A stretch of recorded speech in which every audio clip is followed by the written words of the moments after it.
अभी अभी मैं हमारे सभी विद्यार्थी साथियों ने कुछ न कुछ इनोवेशन किए हैं, अलग अलग प्रकार की आकृतियां बनाई हैं, नेशनल एजुकेशन पॉलिसी को आकृतियों में ढालने का प्रयास किया है। जल, थल, नभ और स्पेस और एआई, इन सभी क्षेत्रों में देश की भावी पीढ़ी क्या सोचती है, उसके पास कैसे कैसे सॉल्यूशंस हैं, ये सारी चीजें मुझे देखने का अवसर मिला। ऐसा लगा कि अगर मेरे पास 5-6 घंटे होते तो भी कम पड़ जाते।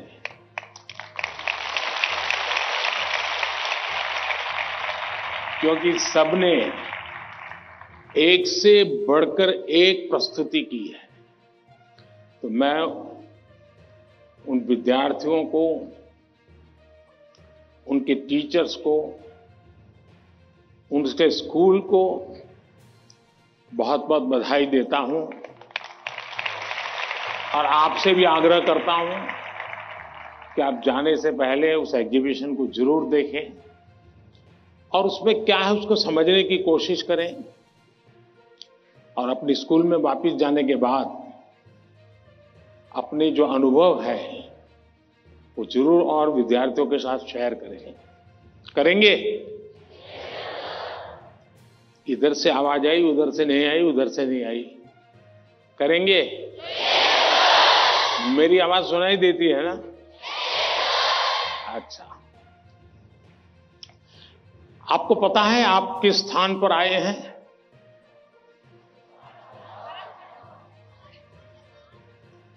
आप उस स्थान पर आए हैं जहां भारत मंडपम के प्रारंभ में दुनिया के सभी बड़े बड़े दिग्गज नेता 2 दिन बैठकर के यहां पर विश्व के भविष्य की चर्चा की थी। आज आप उस जगह पे हैं और आप भारत के भविष्य की चर्चा आज अपनी परीक्षा की चिंताओं के साथ साथ करने वाले हैं। और एक प्रकार से परीक्षा पे चर्चा ये कार्यक्रम मेरी भी परीक्षा होता है। और आप में से बहुत से लोग हैं जो हो सकता है कि मेरी परीक्षा लेना चाहते होंगे। कुछ लोग होंगे जेन्युइनली जिनको लगता होगा कि जरूर कुछ बातें ऐसी पूछी जाए जिसमें समाधान खुद को भी मिले, औरों को भी मिले। हो सकता है हम सब सवालों को तो एड्रेस न कर पाएं, लेकिन ज्यादातर उन सवालों के कारण बहुत से साथियों को समाधान हो जाएगा। तो आइए हम प्रारंभ करते हैं, ज्यादा समय न गंवाते हुए। कहां से शुरू करना है?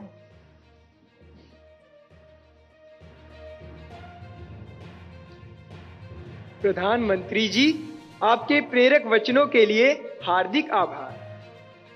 यही जज्बा रहा तो मुश्किलों का हल निकलेगा।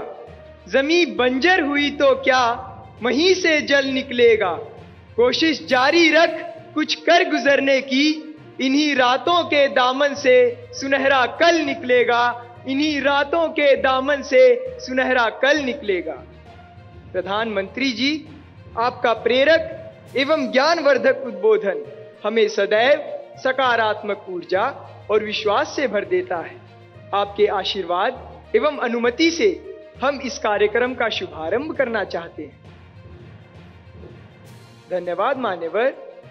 प्रधानमंत्री जी, रक्षा, स्वास्थ्य और पर्यटन के क्षेत्र में भारत के सहयोगी अरब देश ओमान स्थित इंडियन स्कूल धारसेट की छात्रा डानिया शगु हमसे ऑनलाइन जुड़ रही है और आपसे एक प्रश्न पूछना चाहती है। डानिया, कृपया अपना प्रश्न पूछिए। Respected Prime Minister, I am Dania Shabu Varghese of Class 10 from Indian School Dasit, Oman. My question is, how do cultural and societal expectations contribute to the pressure students feel during examinations, and how can these external influences be addressed? Thank you. धन्यवाद डैनिया।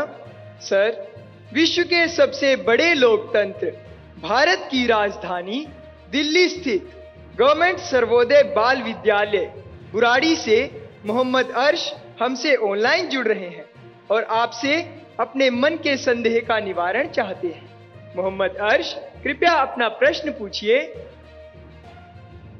माननीय प्रधानमंत्री जी, नमस्कार। मेरा नाम अर्श है। मैं GSBV Burari 12th H का छात्र हूँ।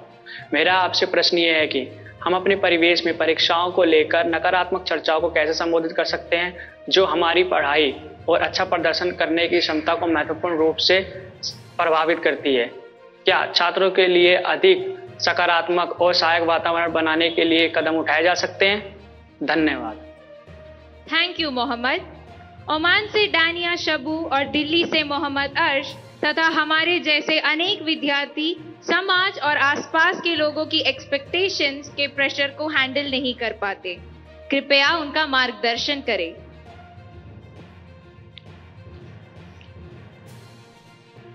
शायद मुझे बताया गया कि ये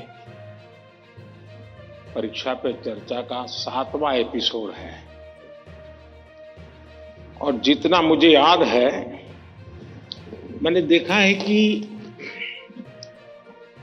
ये प्रश्न हर बार आया है और अलग अलग तरीके से आया है।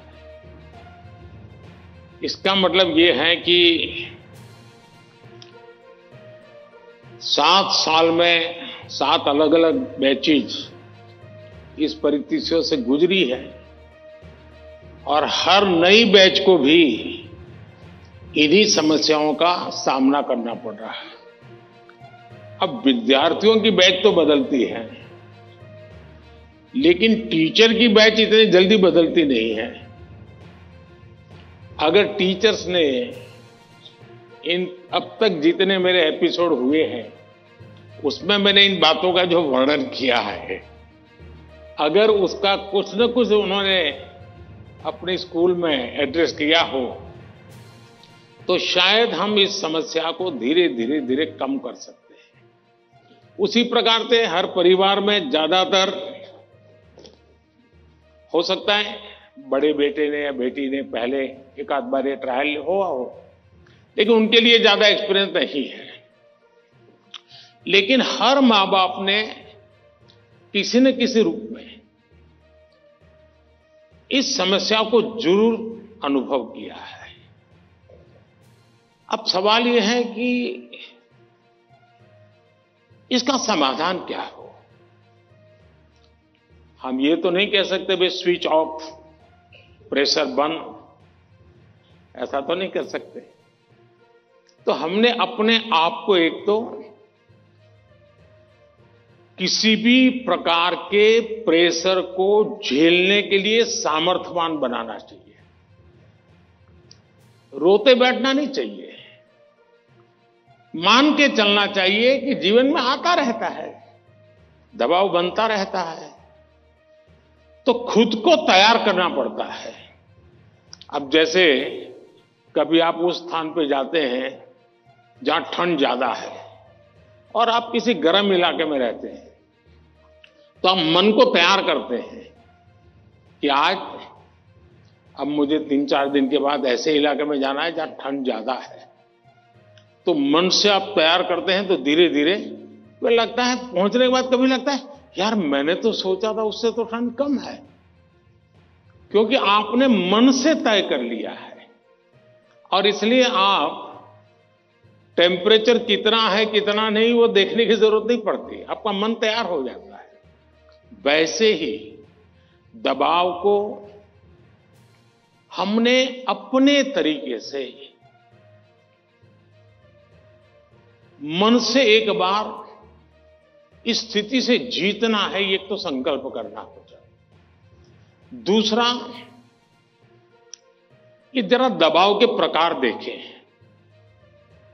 एक तो दबाव होता है खुद ने ही जो अपने लिए तय करके रखा है कि सुबह 4 बजे उठना ही उठना है, रात को 11 बजे तक पढ़ना ही पढ़ना है, आपने तो इतने आंसर सॉल्व करके ही जीतना है, और बड़ा दबाव खुद ही अनुभव करते हैं। मैं समझता हूं हमने उतना स्ट्रेच नहीं करना चाहिए कि जिसके कारण हमारी एबिलिटी ही टूट जाए। हमने स्लोली इंक्रीमेंट करना चाहिए। चलिए भाई, कल मैंने 7 क्वेश्चन सॉल्व किए थे रात को, आज 8 करूंगा। फिर मुझे वरना मैं 15 तय करूं और 7 ही कर पाऊं तो सुबह उठता है, यार देखो कल तो कर नहीं पाए, आज करूंगा। तो एक खुद भी दबाव के प्रेशर पैदा करते हैं। हमने इसको थोड़ा साइंटिफिक तरीके से कर रहे हैं। दूसरा, माँ बाप प्रेशर पैदा करते हैं, ये क्यों नहीं किया, वो क्यों नहीं किया, क्यों सोता रहा, चलो जल्दी उठते नहीं हो, पता नहीं एग्जाम है, और यहां तक कहते हैं देख वो तेरा दोस्त क्या करता है, तू क्या करता है। ये सुबह शाम जो कमेंट्री चलती है, रनिंग कमेंट्री, और कभी माँ थक जाती है तो पापा की कमेंट्री शुरू होती है, कभी पापा थक जाते हैं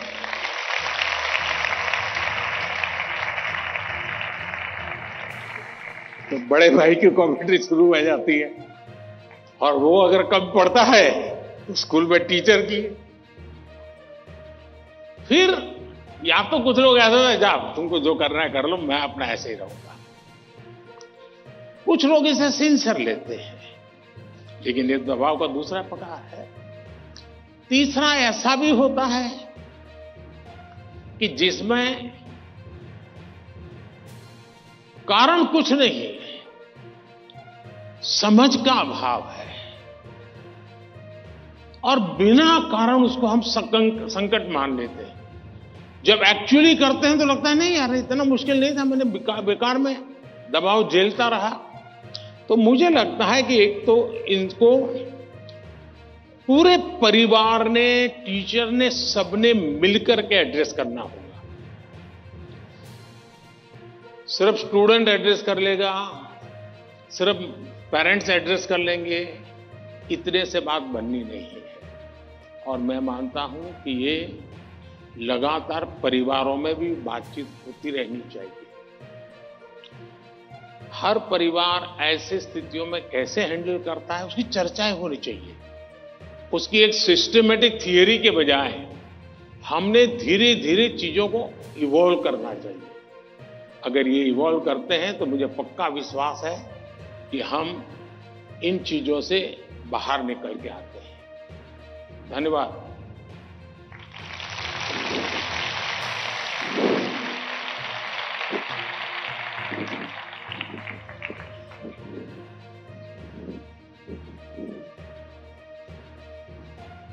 पीएम सर, प्रेशर झेलने का मार्ग सुझाने के लिए आपका धन्यवाद। वीर सावरकर के बलिदान के साक्षी एवं अनुपम प्राकृतिक सौंदर्य के लिए प्रसिद्ध अंडमान निकोबार द्वीप समूह से एक अभिभावक भाग्य लक्ष्मी जी हमसे वर्चुअल माध्यम से जुड़ रही हैं। भाग्य लक्ष्मी जी, अपना प्रश्न पूछिए। माननीय प्रधानमंत्री जी नमस्कार। एक अभिभावक होने के नाते मेरा आपसे सवाल है कि छात्रा पर जो पीर प्रेशर रहता है, जो कि एक तरह से दोस्ती की सुंदरता छीन लेता है और छात्राओं को अपने ही दोस्तों के साथ प्रतिस्पर्धा करा देता है, उस पर आपकी क्या राय है? कृपया मुझे समाधान दें। धन्यवाद। धन्यवाद भाग्य लक्ष्मी जी। विश्व को सत्य, अहिंसा और धर्म की त्रिमूर्ति प्रदान करने वाली भूमि गुजरात स्थित पंचमहल के जवाहर नवोदय विद्यालय की छात्रा दृष्टि चौहान प्रधानमंत्री जी आपसे अपनी समस्या का हल जानना चाहती हैं। दृष्टि, कृपया अपना प्रश्न पूछिए। माननीय प्रधानमंत्री जी नमस्कार। मैं दृष्टि चौहान जवाहर नवोदय विद्यालय पंचमहल में कक्षा 6 की छात्रा हूँ। मेरा आपसे यह प्रश्न है कि कभी कभी परीक्षा के प्रतिस्पर्धी माहौल में दोस्तों के साथ प्रतिस्पर्धा भी अधिक दबाव पैदा करती है। कृपया सुझाव दें कि इससे कैसे बचा जा सकता है। आप मुझे इस पर अपना मार्गदर्शन प्रदान करें। धन्यवाद सर। धन्यवाद दृष्टि। नेचुरल ब्यूटी से भरपूर, बारिश की पहली बूंदों से भीगने वाला राज्य केरल में स्थित केंद्रीय विद्यालय क्रमांक 1 कालीकट से स्वाति दिलीप हमसे ऑनलाइन जुड़ रही हैं और आपसे अपना प्रश्न पूछना चाहती हैं। स्वाति, कृपया अपना प्रश्न पूछिए। Namaskar, Honorable Prime Minister, sir. I am Swati Dilip, a class 11 student from PM Sri Kendriya Vidyalaya number 1 Calicut of Ernakulam region. Sir, could you please guide us on how in this competitive world we can avoid unhealthy and unnecessary competition and also how to not take peer pressure into our heads? Thank you, sir. धन्यवाद स्वाति। प्रधानमंत्री जी, कृपया भाग्य लक्ष्मी जी, दृष्टि और स्वाति द्वारा पूछे गए प्रश्नों में पीयर प्रेशर और कंपटीशन से होने वाली चिंता तथा इसके कारण रिश्तों में आने वाली कड़वाहट से कैसे बचें, कृपया मार्गदर्शन कीजिए।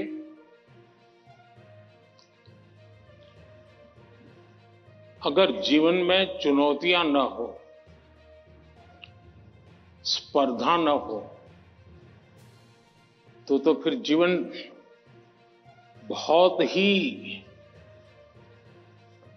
प्रेरणाहीन बन जाएगा, चेतनाहीन बन जाएगा। कंपटीशन होनी ही चाहिए, लेकिन जैसे एक सवाल में पूछा कालीकट से बच्ची ने, हेल्दी कंपटीशन, इसलिए कंपटीशन हेल्दी होना चाहिए।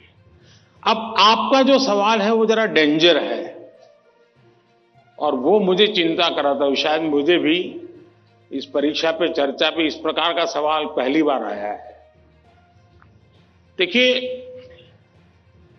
कभी कभी इस प्रवृत्ति का जहर, ये बीज पारिवारिक वातावरण में ही बो दिया जाता है। घर में भी माँ बाप, दो बच्चे हैं तो दोनों के बीच में कभी एक के लिए अच्छा बोलेंगे, कभी दूसरे के लिए। तो कभी उन दो भाई बहन में भी, या दो भाई में भी, या दो बहनों में भी, देखिए मां ने उसको तो ये कह दिया और मुझे ऐसा कह दिया। एक इस प्रकार की विकृत स्पर्धा का भाव जाने अनजाने में परिवार के रोजमर्रा के जीवन में बो दिया जाता है। और इसलिए मेरी सभी पेरेंट्स से आग्रह है कि कृपा करके बच्चों की इस प्रकार की कंपैरिजन, अपने ही संतानों की ऐसी कंपैरिजन मत कीजिए। उसके अंदर एक द्वेष का भाव पैदा कर देते हैं और वो परिवार में भी कभी न कभी लंबे समय के बाद वो बीज एक बहुत बड़ा जहरीला वृक्ष बन जाता है। उसी प्रकार से मैंने बहुत पहले एक वीडियो देखा था, शायद आप लोगों ने भी देखा होगा। कुछ दिव्यांग बच्चे, उनकी एक कंपटीशन में सब दौड़ रहे हैं। 12-15 बच्चे अलग अलग, फिजिक दिव्यांग है तो कठिनाइयां है, लेकिन वो दौड़ रहे हैं। इतने में एक बच्चा गिर जाता है। अब ज्यादा बुद्धिमान लोग होते तो क्या करते हैं, वाह ये तो गया, चलो यार एक तो स्पर्धा में कम हो गया। लेकिन उन बच्चों ने क्या किया, सबके सब जो आगे चले गए थे वो भी पीछे आए, जो दौड़ रहे थे वो भी रुक गए। पहले उन सब ने उसको खड़ा किया और फिर दौड़ना शुरू किया।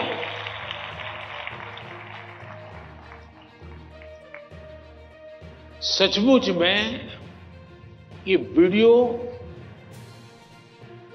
दिव्यांग बच्चों के जीवन का भले होगा, लेकिन हम लोगों को भी ये बहुत बड़ी प्रेरणा और बहुत बड़ा संदेश दे देता है। अब तीसरा विषय है कि आपके दोस्त से आपको किस चीज की स्पर्धा है भाई? मान लीजिए 100 मार्क्स का पेपर है, अगर आपका दोस्त 90 ले गया तो क्या आपके लिए 10 मार्क बचा है क्या?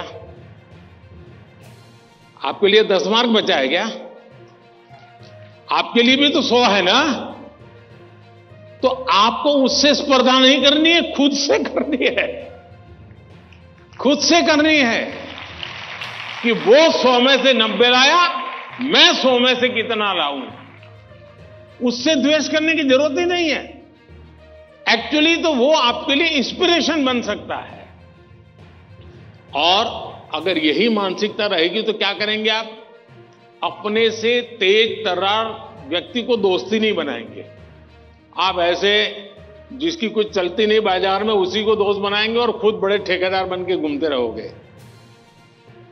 सचमुच में तो हमसे प्रतिभावान दोस्त ढूंढने चाहिए हमें। जितने ज्यादा प्रतिभावान दोस्त मिलते हैं उतना हमारा भी तो काम बढ़ता है, हमारा स्पिरिट भी तो बढ़ता है। और इसलिए कभी भी हमने इस प्रकार का ईर्ष्या भाव कतई अपने मन में नहीं आने देना चाहिए। और तीसरा, मां बाप के लिए भी बहुत बड़ा चिंता का विषय है। मां बाप हर बार अपने बच्चों को कोसते रहे, देख तू खेलता रहता है, देख वो किताबें पढ़ता है, तू ये करता रहता है, देख वो पढ़ता है। यानी वो भी हमेशा उसी का उदाहरण देते हैं। तो फिर आपके दिमाग में भी यही एक मानदंड बन जाता है। कृपा करके मां बाप इन चीजों से बचे। कभी कभी तो मैंने देखा है कि जो मां बाप अपने जीवन में ज्यादा सफल नहीं हुए हैं, जिनको अपने पराक्रम, अपनी सफलताएं, अपनी सिद्धियों के विषय में दुनिया को कुछ कहने को नहीं है, बताने को नहीं है, तो वे अपने बच्चों का रिपोर्ट कार्ड ही अपना विजिटिंग कार्ड बना देते हैं। किसी को मिलेंगे, अपने बच्चे की कथा सुनाएंगे। अब ये जो नेचर है वो भी एक प्रकार से बच्चे के मन में एक ऐसा भाव भर देता है कि मैं तो सब कुछ हूं, अब मुझे कुछ करने की जरूरत नहीं है। वो भी बहुत नुकसान करता है। सचमुच में तो हमें अपने दोस्त में से ईर्ष्या भाव के बजाय उसके सामर्थ्य को ढूंढने का प्रयास करना चाहिए। उसके अंदर अगर मैथमेटिक्स में एक्सपर्टाइज है, मेरी कम है, मेरे टीचर से ज्यादा अगर मेरा दोस्त मुझे मैथमेटिक्स में मदद करेगा तो वो मेरी साइकी समझ करके करेगा, और हो सकता है मैं भी उसी की तरह मैथमेटिक्स में आगे जाऊंगा। वो अगर लैंग्वेज में वीक है और मैं लैंग्वेज में मजबूत हूं, मैं अगर लैंग्वेज में उसकी मदद करता हूं तो हम दोनों को एक दूसरे की ताकत जोड़ेगी और हम अधिक सामर्थ्यवान बनेंगे। और इसलिए कृपा करके हम अपने दोस्तों से स्पर्धा और ईर्ष्या के भाव में न डूबें। और मैंने तो ऐसे लोग देखे हैं कि खुद फेल हो जाए, लेकिन अगर दोस्त सफल हुआ है तो मिठाई वो बांटता है। मैंने ऐसे भी दोस्त देखे हैं कि जो बहुत अच्छे नंबर से आए हैं, लेकिन दोस्त नहीं आया, इसलिए उसने अपने घर में पार्टी नहीं की, फेस्टिवल नहीं मनाया। क्यों? मेरा दोस्त पीछे रह गया। ऐसे भी तो दोस्त होते हैं। और क्या दोस्ती लेन देन का खेल है क्या? जी नहीं, दोस्ती ये लेन देन का खेल नहीं है। जहां कोई प्रकार का इस प्रकार का लेना देना नहीं है, निर्व्याज प्यार होता है, वही तो दोस्ती होती है। और ये जो दोस्ती होती ना, वो स्कूल एज छोड़िए, जिंदगी भर आपके साथ रहती है। और इसलिए कृपा करके दोस्त, हमसे ज्यादा तेजस्वी तपस्वी हमें चुनने चाहिए और हमेशा उनसे सीखने का प्रयास करना चाहिए। धन्यवाद।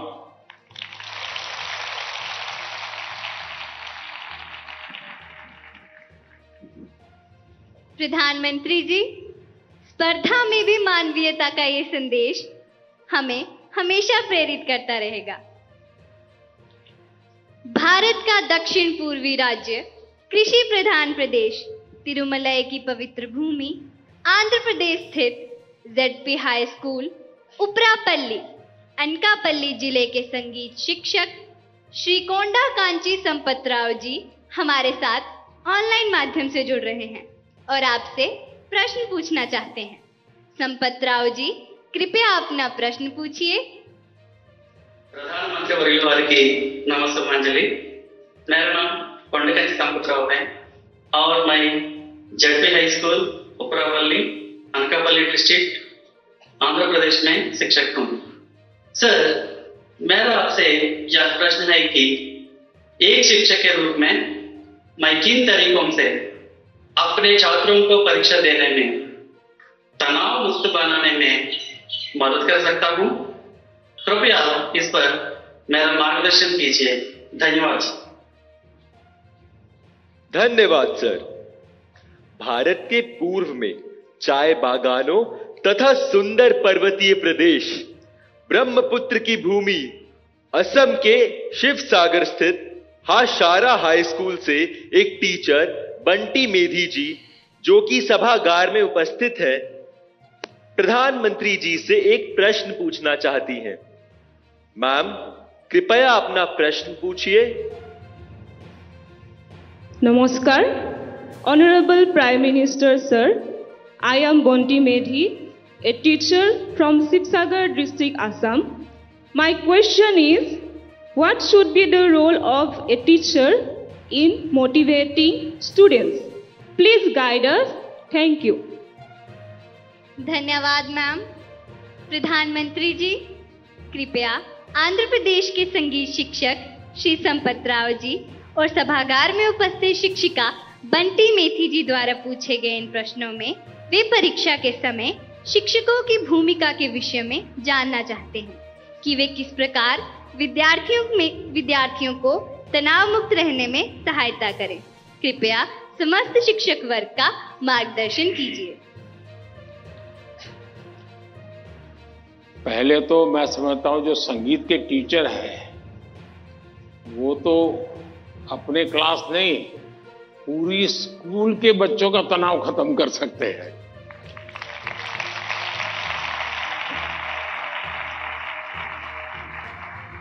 संगीत में वो सामर्थ्य है।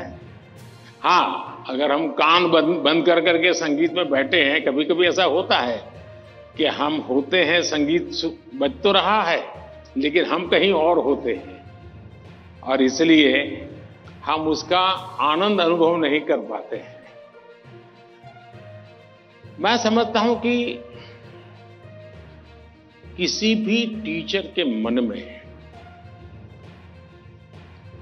जब ये विचार आता है कि मैं स्टूडेंट के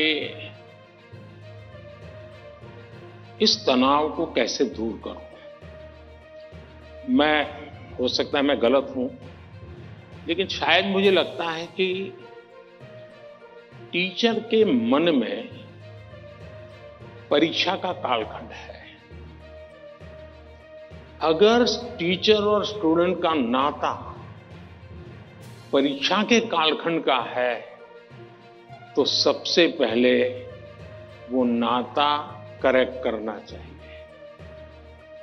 आपका स्टूडेंट्स के साथ नाता जैसे ही आप पहले दिन, वर्ष के प्रारंभ में पहले ही दिन क्लासरूम में एंटर करते हैं, उसी दिन से एग्जाम आने तक आपका नाता निरंतर बढ़ते रहना चाहिए। तो शायद परीक्षा के दिनों में तनाव की नौबत ही नहीं आएगी।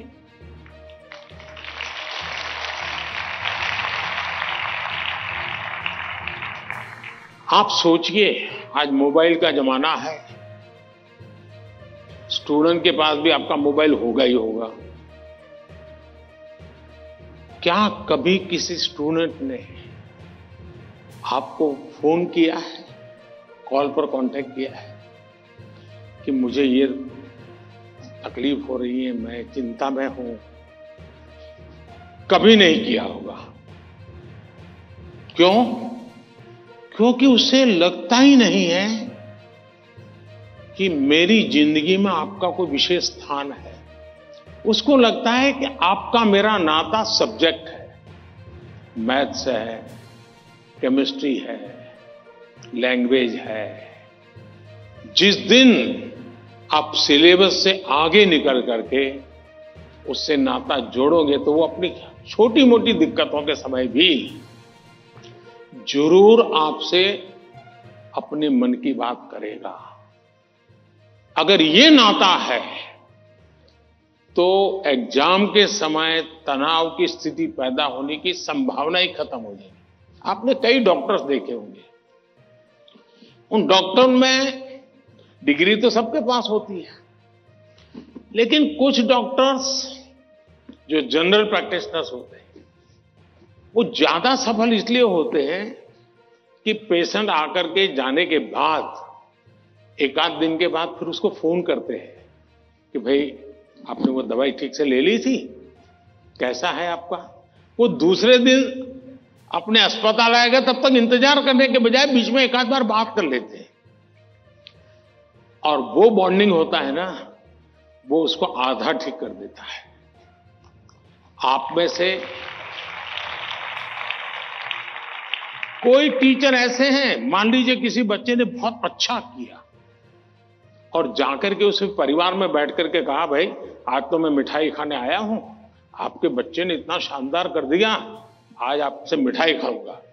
आपको कल्पना आती है कि उस मां बाप को, जब आप, बच्चे ने तो बताया ही होगा घर में जाकर के कि आज मैं ये करके आया हूं, लेकिन एक टीचर खुद जाकर के अगर बताता है तो उस परिवार में टीचर का आना, टीचर का बताना उस बच्चे को भी ताकत देगा और परिवार भी कभी कभी और कुछ सोचता होगा। जब टीचर ने आके कहा तो परिवार भी सोचा, यार मेरे बच्चे में ये तो शक्ति हमें मालूम नहीं थी, लेकिन टीचर ने जो वर्णन किया वाकई हमें थोड़ा ध्यान देने की जरूरत है। तो आप देखेंगे कि एकदम से माहौल बदल जाएगा। और इसलिए पहली बात यह है, परीक्षा के समय तनाव दूर करने के लिए क्या करना, उसके लिए तो मैंने बहुत कुछ कह चुका हूं, मैं उसको रिपीट नहीं करता हूं। लेकिन अगर वर्ष भर आपका उसके साथ नाता रहता है, मैं तो कभी कभी पूछता हूं कई टीचरों को कि भाई आप 30 साल से टीचर हैं, जो पहले बार आपके यहां पढ़ाई करके गए होंगे शुरू में, अब तो उनकी शादी हो गई होगी, क्या कोई आपका स्टूडेंट अपना शादी का कार्ड देने आया था क्या?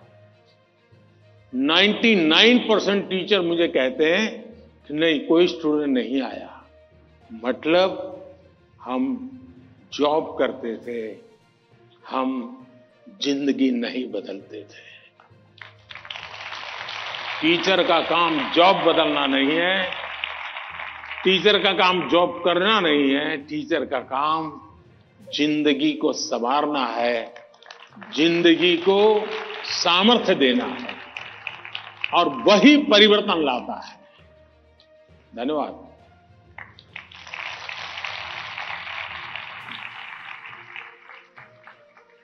शिक्षक एवं शिष्य के संबंधों में आपसी विश्वास महत्वपूर्ण है। हमें नया दृष्टिकोण देने के लिए धन्यवाद। अद्भुत जनजातीय संस्कृति को समेटे पूर्वोत्तर भारत के राज्य त्रिपुरा के प्रणवानंद विद्या मंदिर पश्चिम त्रिपुरा की छात्रा आद्रिता चक्रवर्ती हमसे ऑनलाइन जुड़ रही हैं तथा परीक्षा के तनाव से मुक्ति हेतु माननीय प्रधानमंत्री जी से अपनी समस्या का समाधान चाहती हैं। आद्रिता, कृपया अपना प्रश्न पूछिए। नमस्कार माननीय प्रधानमंत्री महोदय, मेरा नाम आद्रिता चक्रवर्ती है। मैं प्रणवानंद विद्या मंदिर पश्चिम त्रिपुरा में कक्षा 12वीं की छात्रा हूँ। मेरा आपसे यही प्रश्न है कि पेपर खत्म होने के आखिरी कुछ मिनटों में मैं घबरा जाती हूँ और मेरा लिखावट भी बिगड़ जाती है। मैं इस स्थिति से कैसे निपटूं? मुझे इसका समाधान दीजिए। धन्यवाद श्रीमान। थैंक यू आद्रता। प्राकृतिक संसाधनों से भरपूर दान का कटोरा के रूप में प्रसिद्ध राज्य छत्तीसगढ़ स्थित जवाहर नवोदय विद्यालय करब कांकेर के छात्र शेख तैफुर रहमान ऑनलाइन माध्यम से जुड़ रहे हैं तथा परीक्षा के तनाव से मुक्ति के लिए मार्गदर्शन चाहते हैं। तैफुर रहमान, कृपया अपना प्रश्न पूछिए। प्रधानमंत्री महोदय नमस्कार। मेरा नाम शेख तैफुर रहमान है। मैं पीएम श्री जवाहर नवोदय विद्यालय कांकेर छत्तीसगढ़ का छात्र हूँ। मान्यवर, परीक्षा के दौरान अधिकांश छात्र घबराहट महसूस करते हैं, जिसके कारण वे मूर्खतापूर्ण गलतियां कर बैठते हैं, जैसे कि प्रश्नों को सही ढंग से ना पढ़ना आदि। मान्यवर, मेरा आपसे यह प्रश्न है कि इन गलतियों से कैसे बचा जाए? कृपया अपना मार्गदर्शन दें। धन्यवाद। शुक्रिया तैफुर। उड़ीसा आदर्श विद्यालय कटक से हमारे बीच इस सभागार में एक छात्रा राजलक्ष्मी आचार्य मौजूद है। वे प्रधानमंत्री जी से प्रश्न पूछना चाहती हैं। राजलक्ष्मी, कृपया अपना प्रश्न पूछिए। ऑनरेबल प्राइम मिनिस्टर, जय जगन्नाथ। किस तरफ है राजलक्ष्मी? हाँ, जय Jagannath. My name is Rajalakshmi Acharya. I am from Odisha Adarsh Vidyalaya Jokidola Banki Cuttack.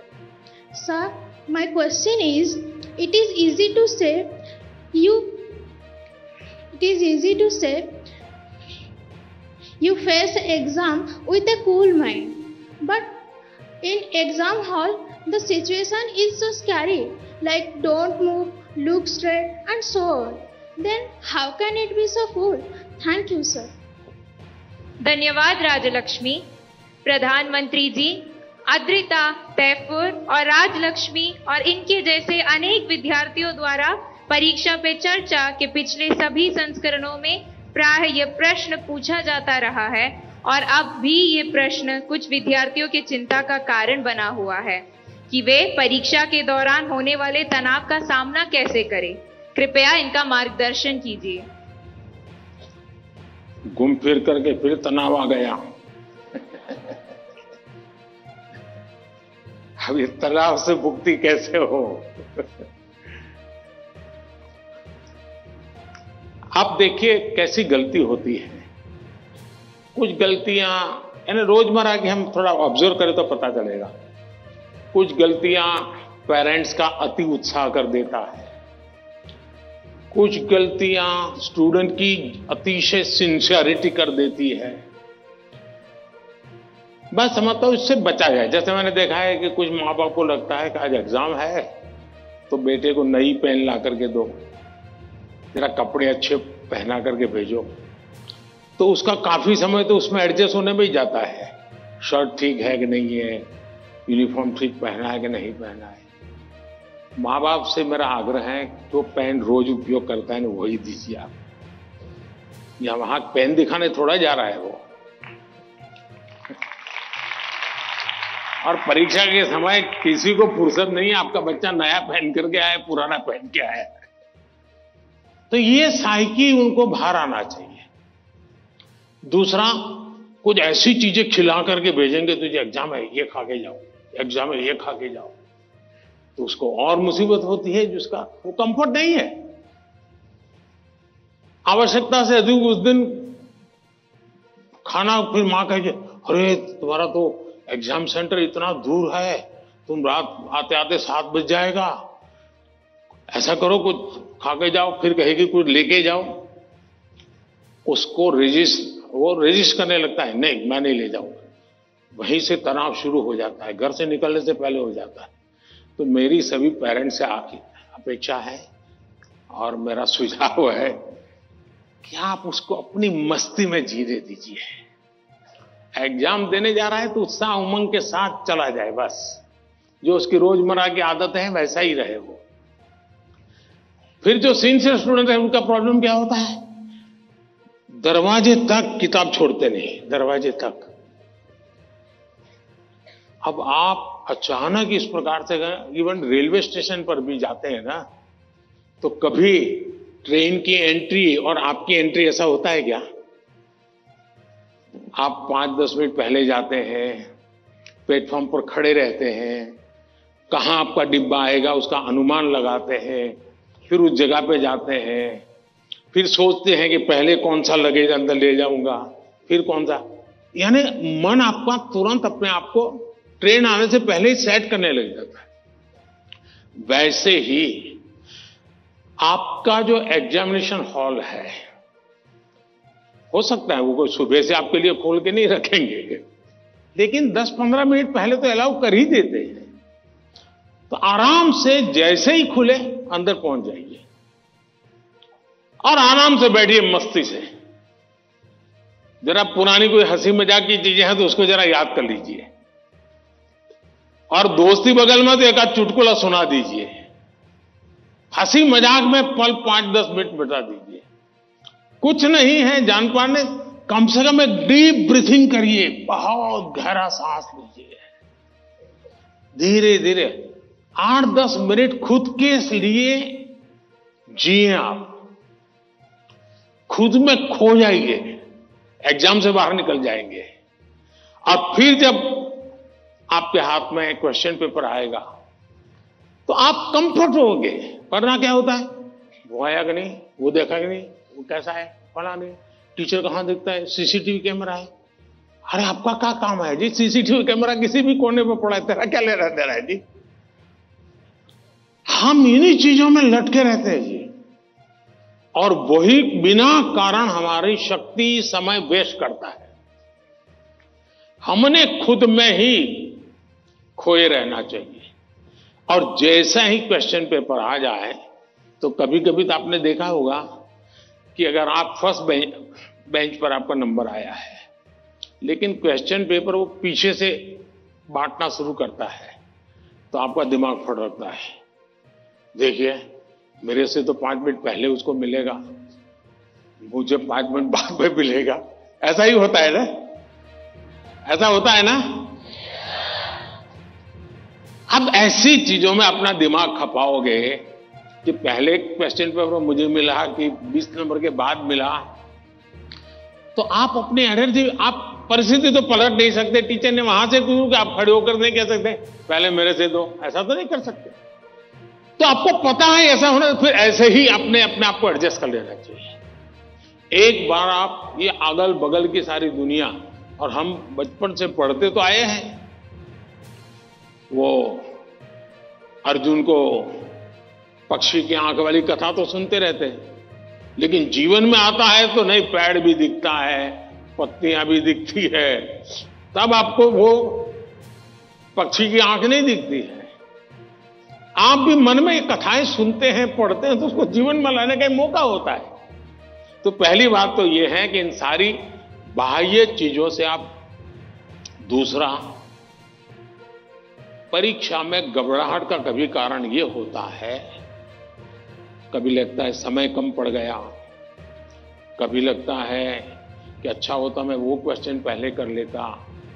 तो इसका उपाय ये है, पहले एक बार पूरा क्वेश्चन पेपर पढ़ लीजिए, फिर मन से तय कीजिए कि किस आंसर में कितना मिनट मोटा मोटा मेरा जाएगा, और उसी प्रकार से अपना समय तय कर लीजिए।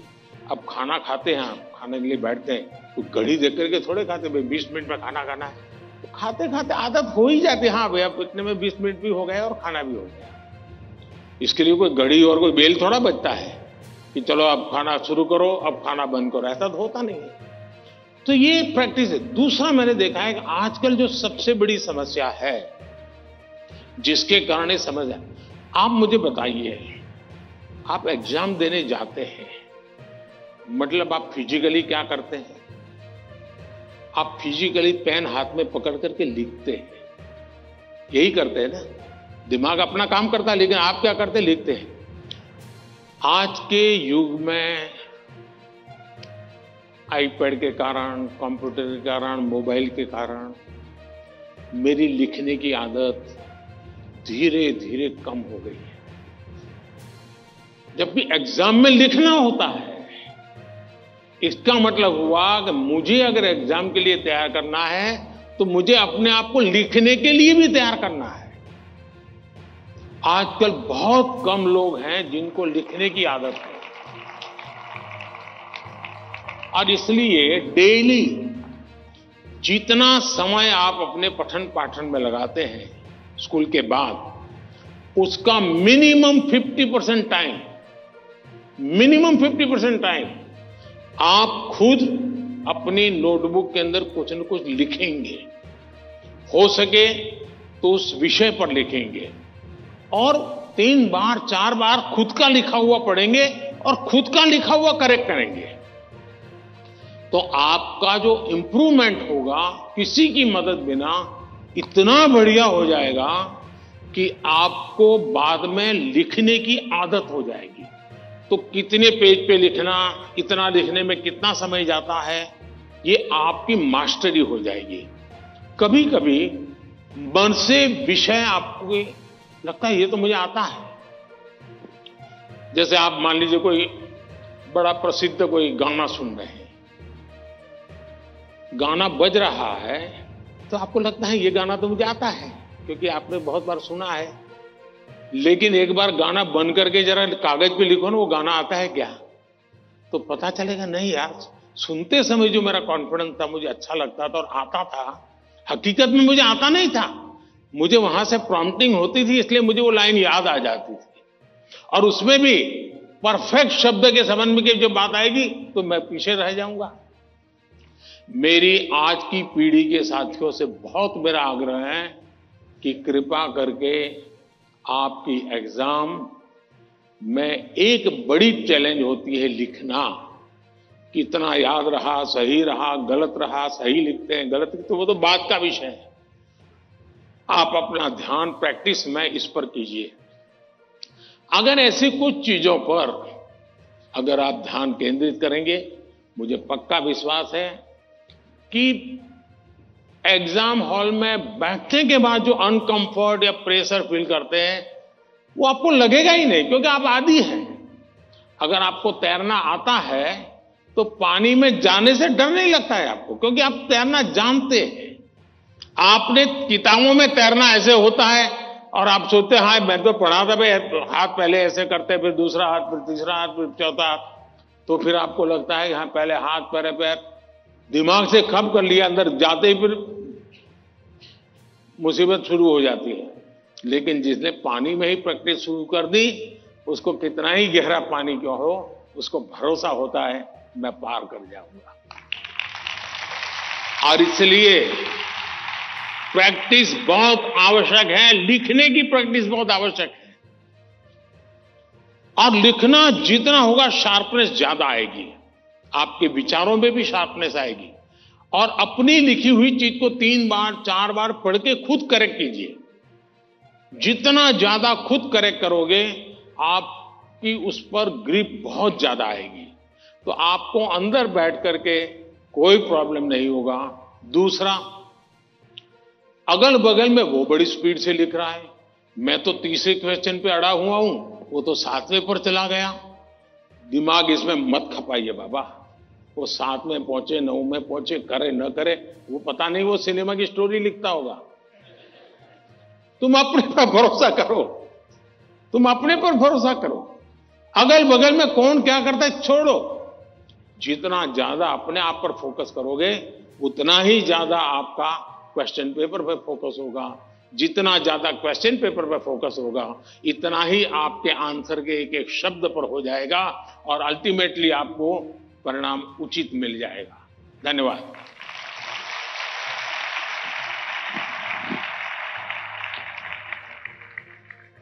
धन्यवाद पीएम सर। तनाव प्रबंधन का ये सूत्र जीवन भर हमें प्रेरित करेगा। प्रधानमंत्री जी, राजमंद राजस्थान के छात्र धीरज सुथार, जो कि government senior secondary school Kundwa में पढ़ते हैं, हमारे बीच इस हॉल में मौजूद हैं और आपसे प्रश्न पूछना चाहते हैं। धीरज, कृपया अपना प्रश्न पूछिए। नमस्ते माननीय प्रधानमंत्री जी, मैं धीरज सुथार मैं राजकीय उच्च माध्यमिक विद्यालय कोंदवा, राजसमंद, राजस्थान से हूँ। मैं 12वीं कक्षा में अध्ययनरत हूँ। मेरा प्रश्न यह है कि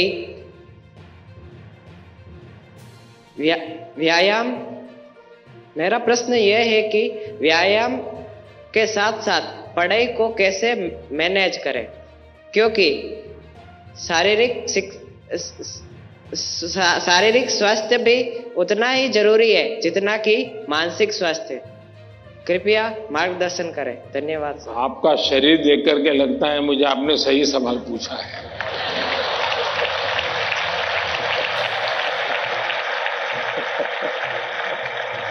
और आपकी ये चिंता भी सही होगी।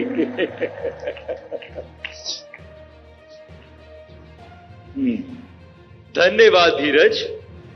अपनी सांस्कृतिक परंपरा और बर्फीली चोटियों पर तैनात सेना के जाबाजों के शौर्य के लिए विख्यात उत्तर भारत के प्रमुख केंद्र शासित प्रदेश लद्दाख के पीएम श्री केंद्रीय विद्यालय कारगिल की छात्रा नजमा खातून हमसे ऑनलाइन माध्यम से जुड़ रही है और प्रधानमंत्री जी आपसे प्रश्न पूछना चाहती हैं।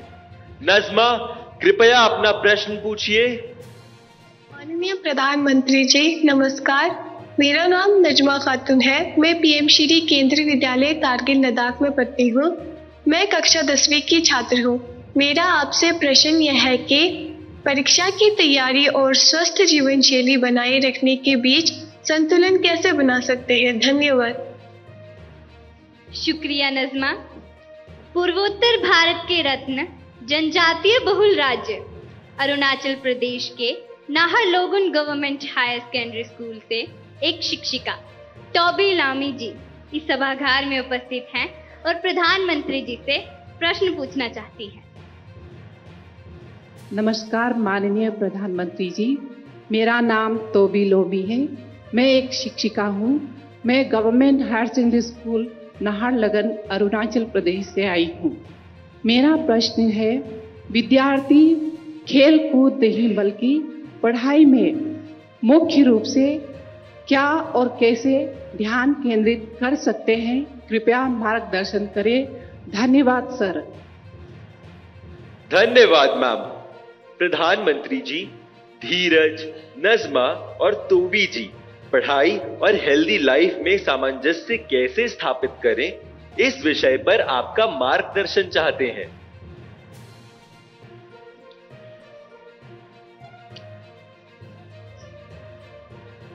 आप में से बहुत सारे स्टूडेंट्स मोबाइल फोन का उपयोग करते होंगे और कुछ लोग होंगे शायद उनको घंटों तक मोबाइल फोन की आदत हो गई। लेकिन क्या कभी ऐसा विचार आया मन में कि नहीं मैं रिचार्जिंग में फोन रखूंगा तो मेरा मोबाइल का उपयोग कम हो जाएगा, इसलिए रिचार्जिंग नहीं करूंगा। अगर रिचार्जिंग नहीं करूंगा तो मोबाइल काम करेगा क्या? करेगा क्या? तो मोबाइल जैसी चीज जो रोजमर्रा देखते हैं उसको भी चार्जिंग करना पड़ता है नहीं करना पड़ता है? अरे जवाब तो दीजिए। रिचार्ज करना पड़ता है नहीं करना पड़ता है? अगर मोबाइल को करना पड़ता है तो ये बॉडी को करना चाहिए नहीं करना चाहिए?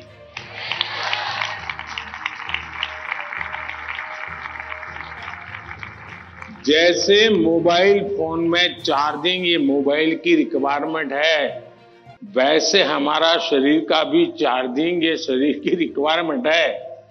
आप ऐसा सोचो कि नहीं पढ़ना है तो बस विंडो बंद, पढ़ाई, बाकी सब बंद, ऐसा कभी नहीं हो सकता है। जीवन ऐसे नहीं जी सकते हैं और इसलिए जीवन को थोड़ा संतुलित बनाना पड़ता है। कुछ लोग होते हैं खेलते ही रहते हैं, वो भी एक संकट होता है।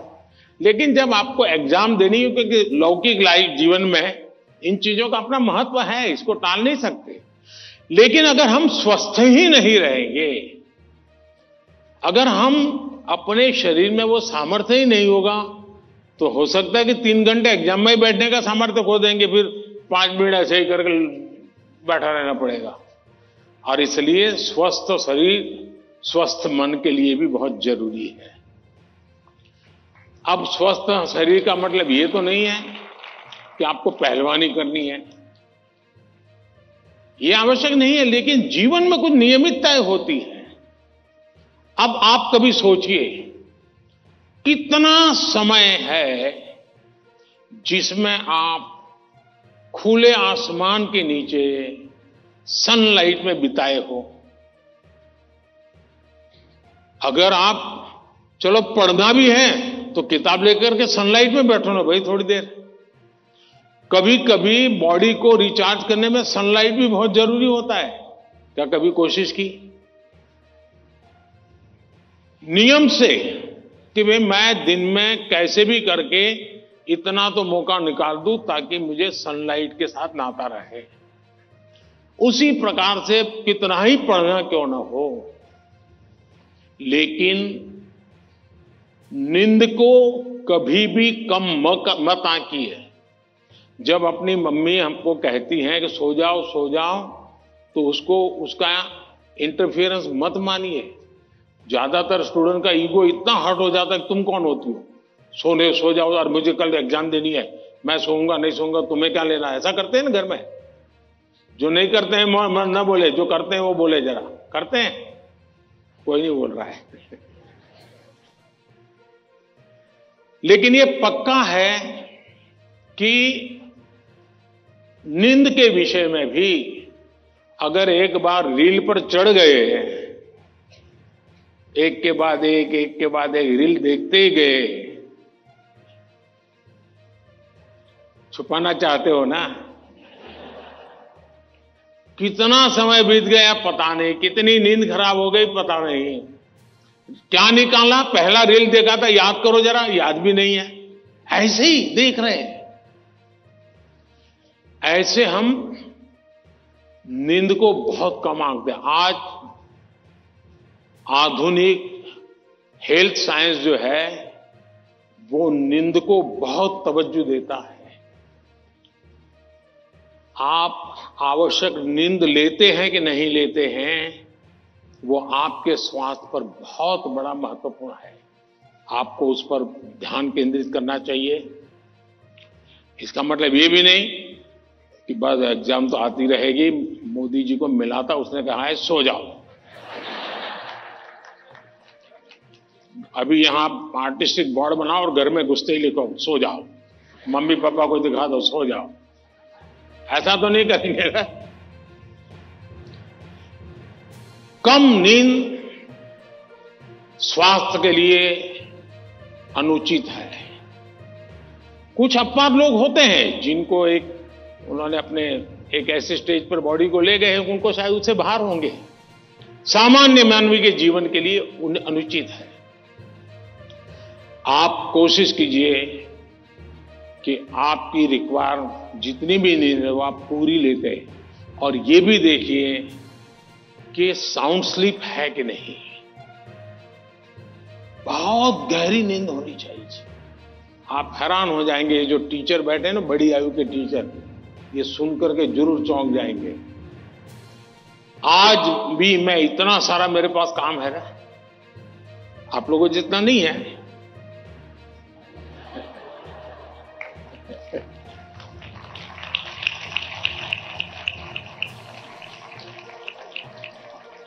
लेकिन 365 दिन कोई अपवाद नहीं।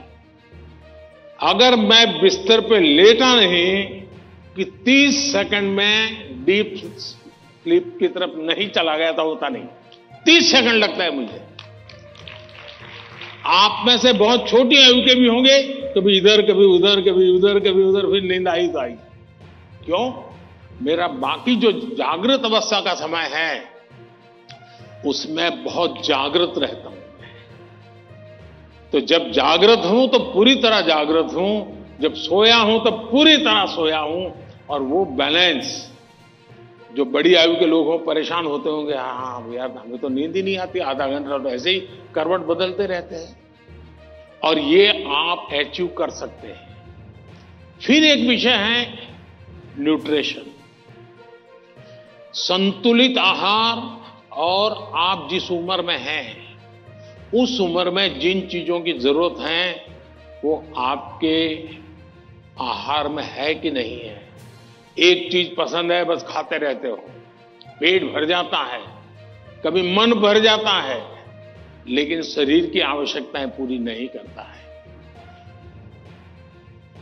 10th 12th का एक कालखंड ऐसा है जब आपके पास एग्जाम का वातावरण है, तो एक बार तय कीजिए कि मेरे शरीर को जितनी रिक्वायरमेंट है वो मैं लेता हूं। माँ बाप भी बच्चे को ऐसा ना करें, नहीं नहीं आज तो हलवा बनाया है, जरा ज्यादा खा ले।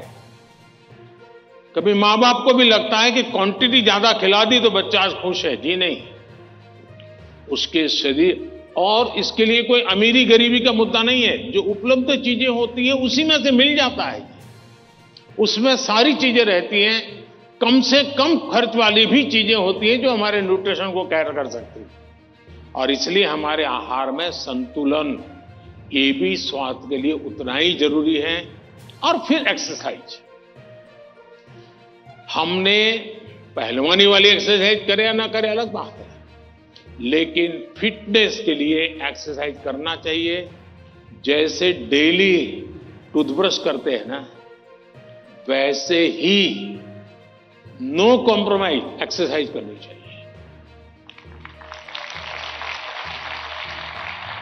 मैंने कुछ बच्चे ऐसे देखे हैं, वो छत पे चले जाते हैं, किताब लेके चलते हैं और पढ़ते रहते हैं, दोनों काम कर लेते हैं। कुछ गलत नहीं है, वो पढ़ता भी है और अपना धूप के अंदर चल भी लेता है, एक्सरसाइज भी हो जाती है। कोई न कोई ऐसा रास्ता निकालना चाहिए जिसमें आपकी फिजिकल एक्टिविटी होती रहती है। 5 minute 10 minute dedicated physical activity करनी ही चाहिए। ज्यादा कर सकते तो अच्छी बात है। अगर इन चीजों को सहज रूप से आप लाएंगे, एग्जाम के तनाव के बीच सब कुछ इधर करेंगे वो नहीं करेंगे तो नहीं चलेगा। संतुलित करिए, आपको बहुत फायदा होगा। धन्यवाद।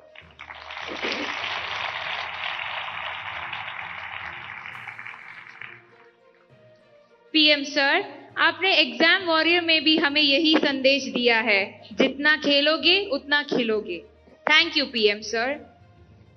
रविंद्रनाथ टैगोर वंदे मातरम की अमर भूमि, समृद्ध कला कौशल से भरपूर राज्य बंगाल के नॉर्थ 24 परगना स्थित केंद्रीय विद्यालय की छात्रा मधुमिता मल्लिक हमसे वर्चुअल माध्यम से प्रश्न पूछना चाहती है। मधुमिता, कृपया अपना प्रश्न पूछिए। माननीय प्रधानमंत्री महोदय, नमस्कार। मेरा नाम मधुमिता मल्लिक है। मैं पीएम श्री केंद्रीय विद्यालय बैरकपुर थलसेना, कोलकाता संभाग की 11वीं विज्ञान की छात्रा हूँ। मेरा आपसे यह प्रश्न है, आप उन छात्रों को क्या सलाह देना चाहेंगे जो अपने करियर के बारे में अनिश्चित हैं या किसी विशेष करियर या पेशे को चुनने के बारे में दबाव महसूस करते हैं? कृपया इस विषय पर मुझे मार्गदर्शन करें। धन्यवाद महोदय। धन्यवाद मधुमिता। पीएम सर, भगवान कृष्ण की उपदेश भूमि, वीर बहादुर खिलाड़ियों के प्रदेश हरियाणा पानीपत के द मिलेनियम स्कूल की छात्रा अदिति तनवर ऑनलाइन माध्यम से जुड़ी हुई है और आपसे मार्गदर्शन चाहती है। अदिति, कृपया अपना प्रश्न पूछिए। माननीय प्रधानमंत्री जी, नमस्कार। मेरा नाम अदिति तनवर है और मैं the millennium school Panipat Haryana की कक्षा 11वीं की छात्रा हूँ। मेरा आपसे प्रश्न यह है कि मैंने ह्यूमैनिटीज को अपने विषय के रूप में चुना है और लोग रोज मुझ पर ताने कसते हैं। मुझे यह विषय पसंद है इसलिए मैंने इसे चुना है, पर कभी कभी तानों को संभालना मुश्किल हो जाता है। इन्हें कैसे संभालें और कैसे नजरअंदाज करें, मैं इसमें आपसे मार्गदर्शन चाहती हूँ। धन्यवाद श्रीमान, नमस्कार। Thank you Aditi. मधुमिता और अदिति तथा इन जैसे कुछ विद्यार्थी जीवन में करियर के चयन में दबाव अनुभव करते हैं। सर, एक विशेष करियर या स्ट्रीम चुनने की मानसिकता के दबाव की समस्या का कैसे समाधान करें? मुझे नहीं लगता है कि आप स्वयं कंफ्यूज हैं, आप स्वयं उलझन में हैं, ऐसा मुझे नहीं लगता है।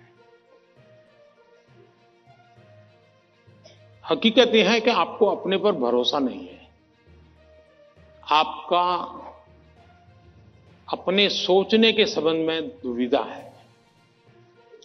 और इसलिए आप 50 लोगों को पूछते रहते हैं, क्या लगता है ये करूं तो, क्या लगेगा ये करूं तो।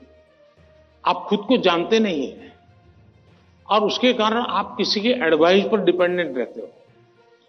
और जो व्यक्ति ज्यादा अच्छा लगता है आपको और जो एडवाइस आपको सबसे सरल लगती है, आप उसी को एडॉप्ट कर लेते हो। अब जैसे मैंने कहा कि खेलो, और बहुत कुछ होंगे जो आज कल बोर्ड लेकर के घर जाएंगे। मोदी जी ने कहा है खेलो खिलो, खेलो खिलो, अब मैं पढ़ूंगा नहीं, बस। क्यों? उसने अपनी चीज पसंद कर ली है। मैं समझता हूं कि सबसे बुरी जो स्थिति है ना, वो कंफ्यूजन है।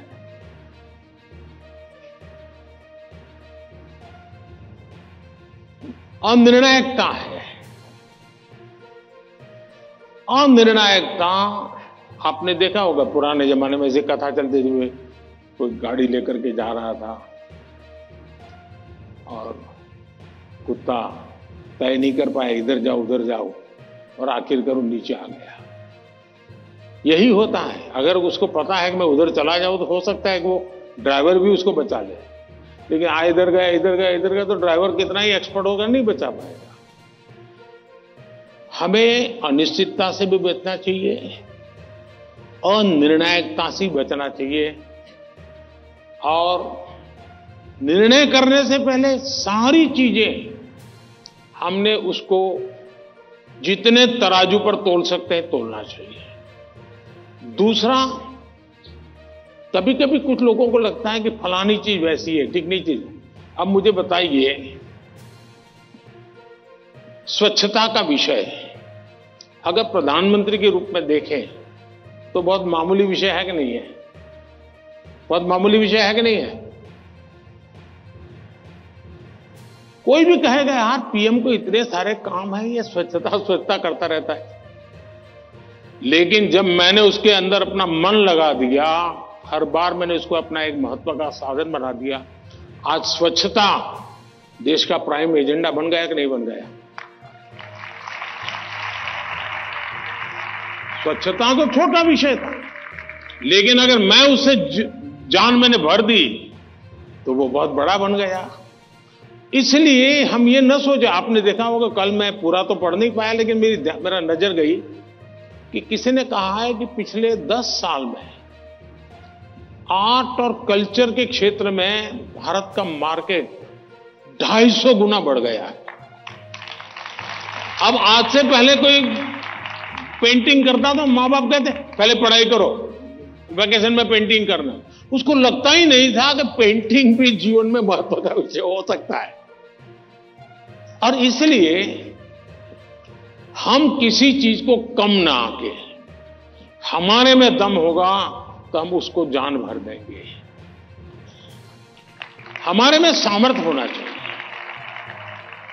और जो चीज हाथ में लें उसमें जी जान से जुड़ जाएं। हम आधे अधूरे, यार उसने ये लिया मैं ये लेता तो शायद अच्छा होता, उसने ये लिया मैं ये लेता तो अच्छा होता, ये उलझन आपको बहुत संकटों में डाल सकती है। दूसरा विषय है कि आज नेशनल एजुकेशन पॉलिसी ने आपके लिए बहुत सुविधा कर दी है। आप एक क्षेत्र में बढ़ रहे हैं, लेकिन आपको कहा मन कर गया चलो एक और ट्रायल कर रहा है, तो आप शिफ्ट कर सकते हैं, आपकी राह बदल सकते हैं। आपको किसी पर बंद रहने की जरूरत नहीं है, आप अपने आप प्रगति कर सकते हैं।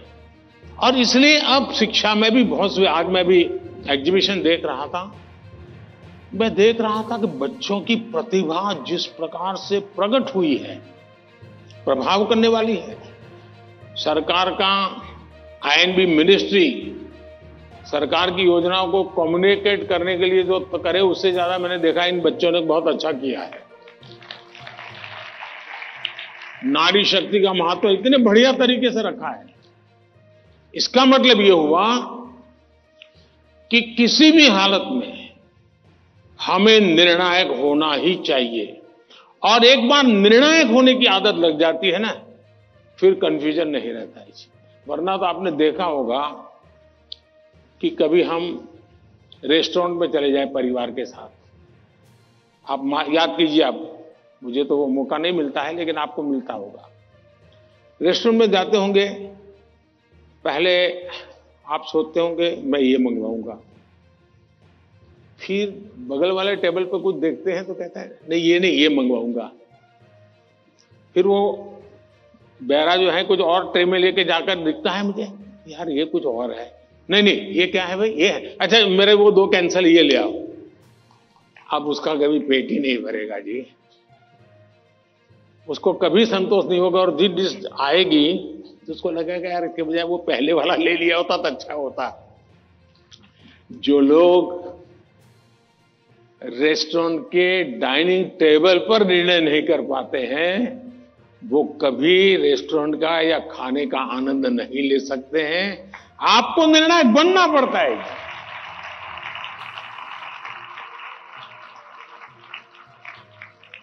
अगर आपकी मां आपको डेली सुबह पूछे आज क्या खाओगे, और आपके सामने 50 वैरायटी बोल दे, आप क्या करोगे?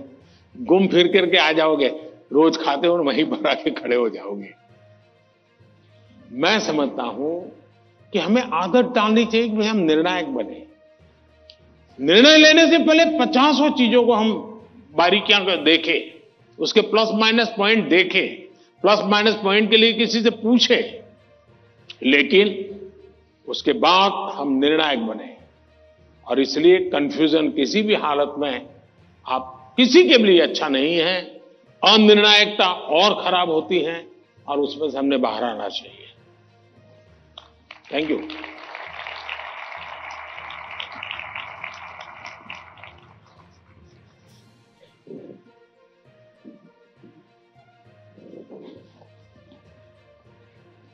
सर, निर्णय की स्पष्टता में ही सफलता निहित है।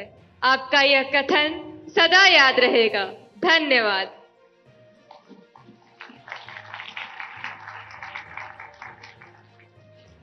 शांत समुद्र तट, चित्रमय गलियां और सांस्कृतिक विभिन्नताओं के लिए प्रसिद्ध नगर पुडुचेरी के गवर्नमेंट हायर सेकेंडरी स्कूल सदरापट की छात्रा दीबश्री हमारे बीच इस सभागार में मौजूद हैं और अपना प्रश्न पूछना चाहती हैं। दीबश्री, कृपया अपना प्रश्न पूछिए। नमस्ते, वणक्कम, ऑनरेबल प्राइम मिनिस्टर सर। वणक्कम, वणक्कम। My name is Deepasri. I'm coming from Government Higher Secondary School, Sedrapat, Puducherry. My question is, how can we build our trust in parents that we are working hard? Thank you, sir. धन्यवाद दीबश्री।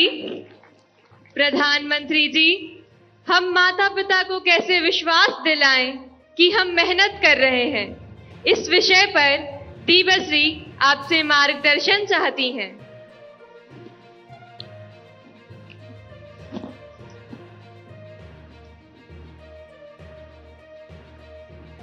आपने सवाल पूछा है, लेकिन सवाल के पीछे दूसरा सवाल है आपके मन में, जो आप पूछ नहीं रही है। दूसरा सवाल यह है कि पूरे परिवार में मिसट्रस्ट है, ट्रस्ट डेफिसिट है,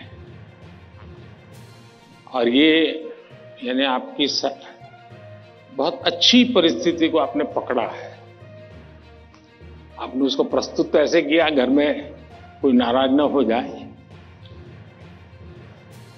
लेकिन ये सोचने का विषय है टीचर के लिए भी और पेरेंट्स के लिए भी, कि ऐसा क्या कारण है कि हम ट्रस्ट डेफिसिट पारिवारिक जीवन में अनुभव कर रहे हैं। अगर पारिवारिक जीवन में भी हम ट्रस्ट डेफिसिट अनुभव करते हैं तो ये बहुत ही चिंता का विषय है। और ये ट्रस्ट डेफिसिट अचानक नहीं होती है, एक लंबे कालखंड से गुजर करके निकलती है। और इसलिए हर पेरेंट्स को, हर टीचर को, हर स्टूडेंट्स को बहुत ही बारीकी से अपने आचरण को एनालाइज करते रहना चाहिए। आखिरकार माँ बाप मेरी बात पे भरोसा क्यों नहीं करते? कहीं न कहीं तो ऐसी बातें हुई होगी जिसके कारण उनका ये मन बन गया होगा। कभी आपने कहा होगा कि मैं अपनी सहेली को मिलने जा रही हूं, और माँ बाप ने अगर बाद में पता चला कि आप तो उस दिन उसके यहां गई नहीं थी, तो ट्रस्ट डेफिसिट शुरू हो जाते। यार उसने तो कहा था वहां जाऊंगा, लेकिन मान लीजिए वहां गए नहीं, लेकिन आकर के कह दिया कि मैंने तय किया था उनके यहां जाऊंगा, लेकिन रास्ते में मेरा मन बदल गया तो मैं वहां चला गई थी। तो कभी भी ये ट्रस्ट डेफिसिट की स्थिति पैदा नहीं होगी। और एक विद्यार्थी के नाते हमें जरूर ऐसा सोचना चाहिए कि कहीं ऐसा तो नहीं है कि मैंने कहा था मम्मी आप सो जाओ, चिंता मत कीजिए, मैं तो पढ़ लूंगा, और मम्मी चुपके से देखती और मैं सो रहा हूं, तो फिर ट्रस्ट डेफिसिट हो जाएगा। ये तो कह रहा था मैं पढ़ूंगा, लेकिन पढ़ नहीं रहा है, सोया पड़ा है। आप कहते थे कि मां मैं अब 1 सप्ताह तक मोबाइल को हाथ नहीं लगाऊंगा, लेकिन छुपके से दिख रहा है मां को घरे, तो फिर ट्रस्ट डेफिसिट पैदा हो जाती है। क्या आप जो कहते हैं उसको सचमुच में पालन करते हैं क्या? अगर आप पालन करते हैं तो मैं नहीं मानता हूं कि पेरेंट्स को या टीचर्स को इस प्रकार की ट्रस्ट डेफिसिट की स्थिति पैदा होगी, आपके प्रति अविश्वास का कारण बनेगा। उसी प्रकार से मां बाप को भी सोचना चाहिए। कुछ मां बाप को ऐसी आदत होती है, जैसे मान लीजिए किसी मां बाप ने, मां ने बहुत बढ़िया खाना बनाया है और बेटा आया है, किसी न किसी कारण से उसका खाने का मन नहीं है, लेकिन बहुत कम खाया, तो मां क्या कहेगी? जरूर कहीं खा करके आए होंगे, जरूर किसी के घर में पेट में भर करके आए होंगे। तो फिर उसको चोट पहुंचती है, फिर वो सच बोलता नहीं है। फिर मां को ठीक रखने के लिए, ठीक है चलो अच्छा लगे बुरा लगे, मैं जितना मुंह में पोस्ट ऑफिस में डालता हूं डाल दूंगा। ये ट्रस्ट डेफिसिट पैदा हो जाता है। हर घर के अंदर ये अनुभव आता होगा। आपको माताजी ने, पिताजी ने मानो आपको पैसे दिए और आपको कहा 1 महीने का तुम्हारा ये 100 रुपया तुम्हें देते हैं पॉकेट का, और फिर हर तीसरे दिन पूछते हैं वो 100 रुपये का कह दिया। अरे भाई तुमने 30 दिन के लिए दिया है ना, दूसरा मांगने तो आया नहीं तुम्हारे पास, तो भरोसा करो ना। अगर भरोसा नहीं तो नहीं देना था। ज्यादातर मां बाप के केस में ऐसा होता है, रोज पूछते हैं अच्छा वो 100 रुपया, हाँ कोई ये तो पूछ सकता है, पूछने का तरीका होता है। कोई कहे बेटा उस दिन पैसे नहीं थे, तुम्हें 100 ही रुपये दिए थे, तुम चिंता मत करना, जरूरत पड़े तो कह देना। तो उस बेटे को लगे नहीं मेरे माता पिता ने मुझे 100 रुपया, देखो ये आपकी पसंद की बात आई तो ताली बजाते हो आप लोग।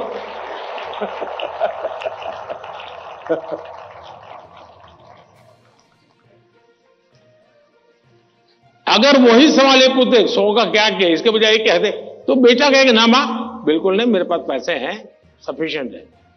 यानी हमारा एक दूसरे के बीच बात करने का तरीका कैसा है, ये चीजें सामान्य जीवन में जो अनुभव आती हैं वो फिर धीरे धीरे एजुकेशन सिस्टम के साथ रोजमर्रा की हमारी अपेक्षाएं होती है, उसके टकराव में कन्वर्ट हो जाती है। फिर कहा मार्क्स क्यों नहीं आए, बस तुम पढ़ते ही होंगे, ध्यान देते नहीं होंगे, क्लास में बैठते नहीं होंगे, अपने दोस्तों के साथ गप्पे मारते होंगे, हो सकता है वो पैसे हैं सिनेमा देखने चले गए होंगे, मोबाइल फोन पर रील देखते होंगे। फिर वो कुछ न कुछ कहना शुरू हो जाता है, फिर दूरी बढ़ जाती है। पहले ट्रस्ट खत्म हो जाता है, फिर दूरी बढ़ जाती है, और ये दूरी कभी कभी बच्चों को डिप्रेशन की तरफ धकेल देती है।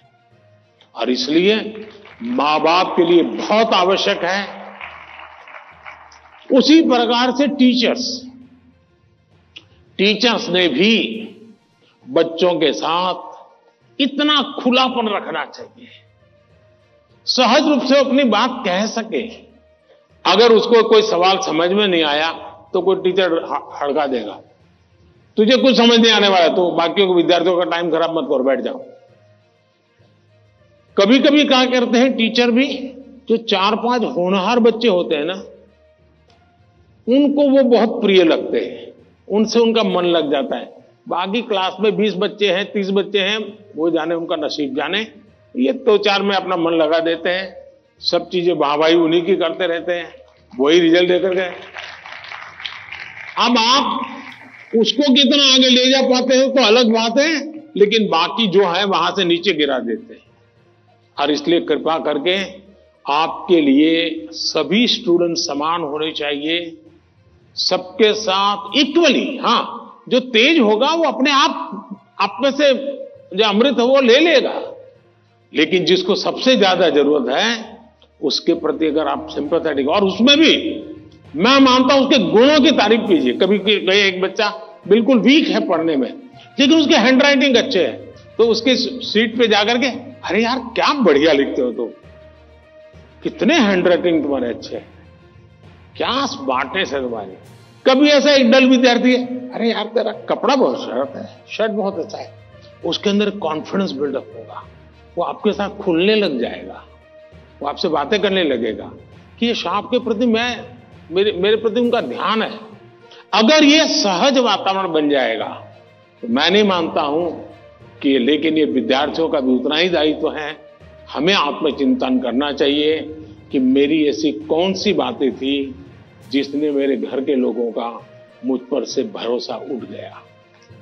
ये किसी भी हालत में हमारे आचरण से हमारे परिवार के, हमारे टीचर का हम पे भरोसा उठना नहीं चाहिए। हमसे कुछ नहीं हुआ तो कहना चाहिए। दूसरा, मुझे लगता है कि परिवार में एक प्रयोग कर सकते हैं।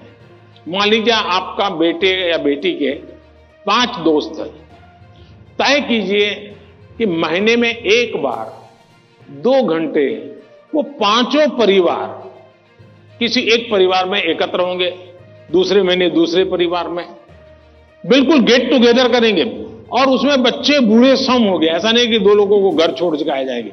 80 साल के माँ बाप भी अगर फिजिकली फिट है, आ सकते हैं, उनको भी लेके आइए।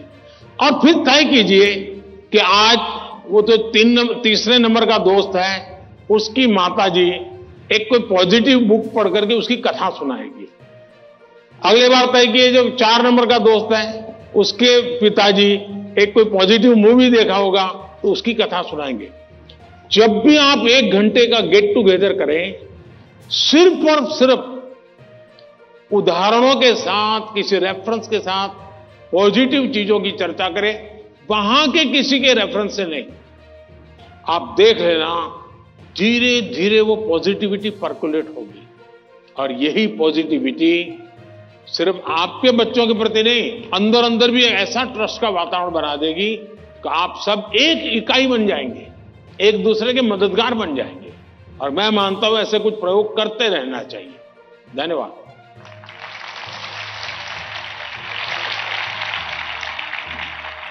पीएम सर, परिवार में विश्वास महत्वपूर्ण है। आपका यह संदेश हमारे घरों में खुशियां लाएगा। धन्यवाद पीएम सर। छत्रपति शिवाजी महाराज और समाज सुधारक महात्मा ज्योतिबा फूले की जन्मस्थली महाराष्ट्र की पुण्य नगरी पुणे से एक अभिभावक श्री चंद्रेश जैन जी इस कार्यक्रम से ऑनलाइन जुड़ रहे हैं और प्रधानमंत्री जी आपसे प्रश्न पूछना चाहते हैं। चंद्रेश जी, कृपया अपना प्रश्न पूछिए। माननीय प्रधानमंत्री जी, आपको मेरा सादर प्रणाम। मेरा नाम चंद्रेश जैन है, मैं एक अभिभावक हूँ। मेरा आपसे एक प्रश्न है, क्या आपको नहीं लगता है आजकल के बच्चों ने अपने दिमाग का इस्तेमाल करना बंद कर दिया है? वे तकनीक पे अधिक निर्भर रहने लगे हैं क्योंकि सब कुछ उंगलियों पे उपलब्ध है। कोई इस युवा पीढ़ी को कैसे जागरूक कर सकता है कि वे प्रौद्योगिकी के स्वामी बनने चाहिए, उसका गुलाम नहीं? कृपया मार्गदर्शन कीजिए। धन्यवाद। थैंक यू चंद्रेश जी। आदिवासी जनजाति के लोक नायक स्वतंत्रता सेनानी बिरसा मुंडा की जन्मभूमि झारखंड के रामगढ़ जिले से एक अभिभावक श्रीमती पूजा श्रीवास्तव जी ऑनलाइन माध्यम से इस कार्यक्रम से जुड़ी हुई है और प्रधानमंत्री जी आपसे प्रश्न पूछकर अपनी शंका का समाधान चाहती है। Puja, please ask your question. Namaskar, Honorable Prime Minister Sir. My name is Kumari Pooja Srivastav. I am a parent of Priyanshi Srivastav studying in Sri Guru Nanak Public School, Ramgarh, Jharkhand. Sir, I want to ask that how I can manage my daughter's studies with using social media platform like Instagram, Snapchat, Twitter. Please guide me on this. Thank you, sir. Thank you ma'am. Himachal Pradesh Shivalik पहाड़ियों की तलहटी में स्थित हमीरपुर जिले के TRDAV school Kangu के एक छात्र अभिनव राणा ऑनलाइन माध्यम से जुड़ रहे हैं और प्रधानमंत्री जी आपसे एक प्रश्न पूछना चाहते हैं। अभिनव, कृपया अपना प्रश्न पूछिए। Honorable Prime Minister Sir, Namaskar. My name is Abhinav Rana. I am a student of TRDAV Public Senior Secondary School, Kangu District, Hamirpur, Himachal Pradesh. Sir, my question is, how can we educate and encourage students to manage exam stress effectively while also harnessing the benefits of mobile technology as a tool for learning rather than letting it become a distraction during crucial study periods? Thank you, sir. Thank you Abhinav. प्रधानमंत्री जी, चंद्रेश जैन, पूजा और अभिनव जैसे अनेक लोग जीवन में social media और technology के बढ़ते दबाव की स्थिति से परेशान हैं। वे सभी तकनीक पर निर्भरता एवं इसके अधिक प्रयोग से होने वाली दुष्प्रभाव से कैसे बचें? कृपया इस विषय में उचित परामर्श प्रदान कीजिए। देखिए, हमारे यहाँ शास्त्रों में भी कहा गया है और सहज जीवन में भी कहा गया, किसी भी चीज का अति किसी का भला नहीं करता है। हर चीज उसका एक मानदंड होना चाहिए, उसके आधार पर होता है। अगर मान लीजिए मां ने बहुत बढ़िया खाना बनाया है, न्यूट्रिशन की दृष्टि से रिच है, टेस्ट आपकी पसंद का है, समय भी खाने का है, लेकिन बस खा रहे हैं, मां परोसती जा रही है। क्या ये संभव है? क्या संभव है? क्या कभी कभी तो आप मां को कहो, नहीं मां बस बहुत हो गया, अब नहीं खा सकता हूं। करते हो कि नहीं करते हो? अपनी प्रिय खाना था, हर प्रकार से न्यूट्रिशन वैल्यू वाला था, वो समय भी ऐसा था, खाने का वक्त था, फिर भी एक स्टेज आ जाता है जब वो खाना आपके लिए तकलीफ कर सकता है, वॉमिटिंग करवाएगा, हेल्थ खराब कर देगा। आपका कितना ही प्रिय खाना आपको रुकना पड़ेगा। रुकना पड़ता कि नहीं रुकना पड़ता? वैसे ही मोबाइल के ऊपर कितना ही प्रिय चीजें, कितनी ही चीजें आती हो, लेकिन कुछ तो समय तय करना पड़ेगा। अगर आप, मैंने देखा है आजकल बहुत से लोगों को जब भी देखो लगे पड़े हैं। आपने देखा होगा, मेरे हाथ में कभी, बहुत रेयर केस में कभी मोबाइल फोन मेरे हाथ में होता है, क्योंकि मुझे मालूम है कि मेरे समय का मुझे सर्वाधिक उपयोग क्या करना है। जबकि मैं ये भी मानता हूं कि इंफॉर्मेशन के लिए मेरे लिए एक बहुत आवश्यक साधन भी है, लेकिन उसका कैसे उपयोग करना, कितना करना, इसका मुझे विवेक होना चाहिए। और ये दोनों जो पेरेंट्स की चिंता है वो इन दो की नहीं है, हर पेरेंट्स की चिंता है। शायद ही कोई अपवाद होगा। जो माँ बाप खुद भी दिन भर मोबाइल में अटके रहते होंगे ना, वो भी चाहते होंगे कि बेटा इससे बचे। और आपने देखा होगा, सबसे बड़ी बात, आपके जीवन को बहुत कुंठित कर देता है जी। अगर आप परिवार में देखोगे तो घर के 4 लोग 4 कोने में बैठे हैं और एक दूसरे को मैसेज फॉरवर्ड करते हैं। उठ करके मोबाइल नहीं दिखाते कि देख मैंने ये आया तुम देखो। क्यों? सीक्रेसी। ये इसके कारण एक बहुत बड़ा अविश्वास पैदा करने में ये भी एक साधन बन गया आजकल। अगर माँ ने मोबाइल फोन को हाथ लगा दिया, बस आ गया घर में तूफान। तुम कौन होती मेरे मोबाइल को हाथ लगाने वाली? यही हो जाता है। मैं समझता हूं कि परिवार में कुछ नियम होने, जैसे खाना खाते समय डाइनिंग टेबल पर कोई इलेक्ट्रॉनिक गैजेट नहीं होगा, मतलब नहीं होगा। सब लोग खाना खाते समय गप्पे मारेंगे, बातें करेंगे, खाना। ये हम डिसिप्लिन फॉलो कर सकते हैं। घर के अंदर मैंने पहले भी कहा है या दोबारा कहता हूं, नो गैजेट जोन, कि भाई ये कमरे में कोई गैजेट की एंट्री नहीं, हम बैठेंगे, बातें करेंगे, गप्पे मारेंगे। परिवार के अंदर वो ऊष्मा का वातावरण उसके लिए जरूरी है। तीसरा, हम हमारे खुद के लिए भी अब टेक्नोलॉजी से हम बच नहीं सकते हैं। टेक्नोलॉजी को बोझ नहीं मानना चाहिए, टेक्नोलॉजी से दूर भागना नहीं चाहिए, लेकिन उसका सही उपयोग सीखना उतना ही अनिवार्य है। अगर आप टेक्नोलॉजी से परिचित हैं, आपके माता पिता को पूरा नॉलेज नहीं है, सबसे पहला आपका काम है आज मोबाइल पर क्या क्या अवेलेबल है उनसे चर्चा कीजिए, उनको एजुकेट कीजिए और उनको विश्वास में लीजिए कि देखिए मैथ्स में मुझे ये चीजें यहां मिलती हैं, केमिस्ट्री में मुझे ये मिलती हैं, हिस्ट्री में ये मिलती हैं, और मैं इसको देखता हूं, आप भी देखिए। तो वो भी थोड़ी रुचि लेंगे। वरना क्या होगा, हर बार उनको लगता होगा कि मोबाइल मतलब ये दोस्तों के साथ चिपका हुआ है, मोबाइल मतलब रील देख रहा है। अगर उसको पता चले कि भाई इसमें ये पार्ट है, इसका मतलब ये नहीं कि माँ बाप को मूर्ख बनाने के लिए बढ़िया चीज दिखा दे और फिर दूसरा करे, ऐसा नहीं हो सकता है। हमने पूरे परिवार में पता होना चाहिए क्या चल रहा है। हमारे मोबाइल फोन का लॉक करने का जो नंबर होता है वो परिवार के सबको अगर पता हो तो क्या नुकसान होगा।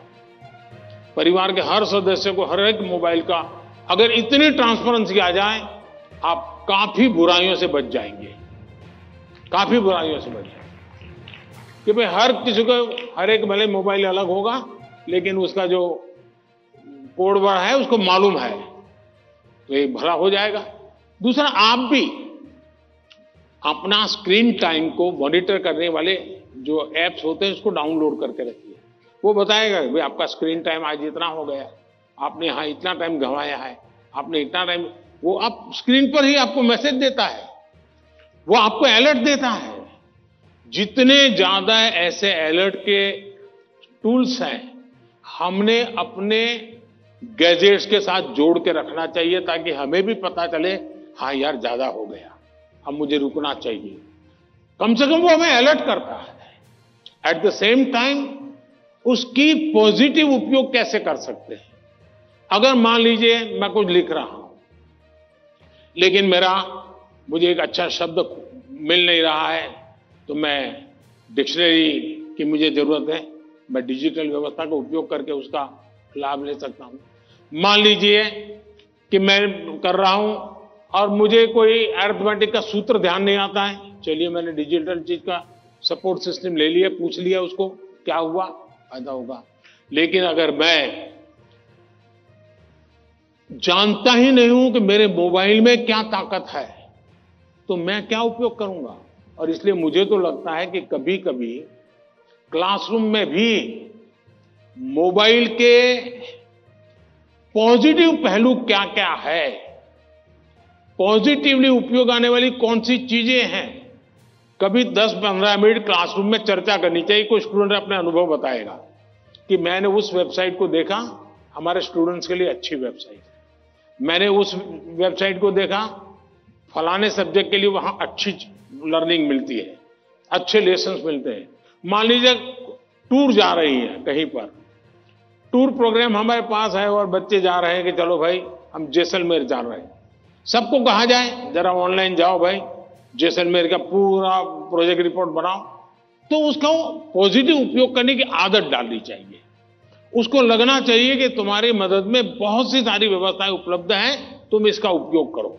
जितना ज्यादा सकारात्मकता से आप उपयोग करोगे उतना आपको लाभ होगा। और मेरा आग्रह रहेगा कि हमने उससे दूर भी नहीं भागना है, लेकिन हमने हर चीज का विवेक से और पूरे परिवार में ट्रांसपेरेंसी से, जितनी ज्यादा ट्रांसपेरेंसी आएगी, ऐसे चुप चुप करके देखना पड़े तो मतलब कुछ गड़बड़ है। जितनी ट्रांसपेरेंसी आएगी उतना लाभ ज्यादा होगा। बहुत बहुत धन्यवाद।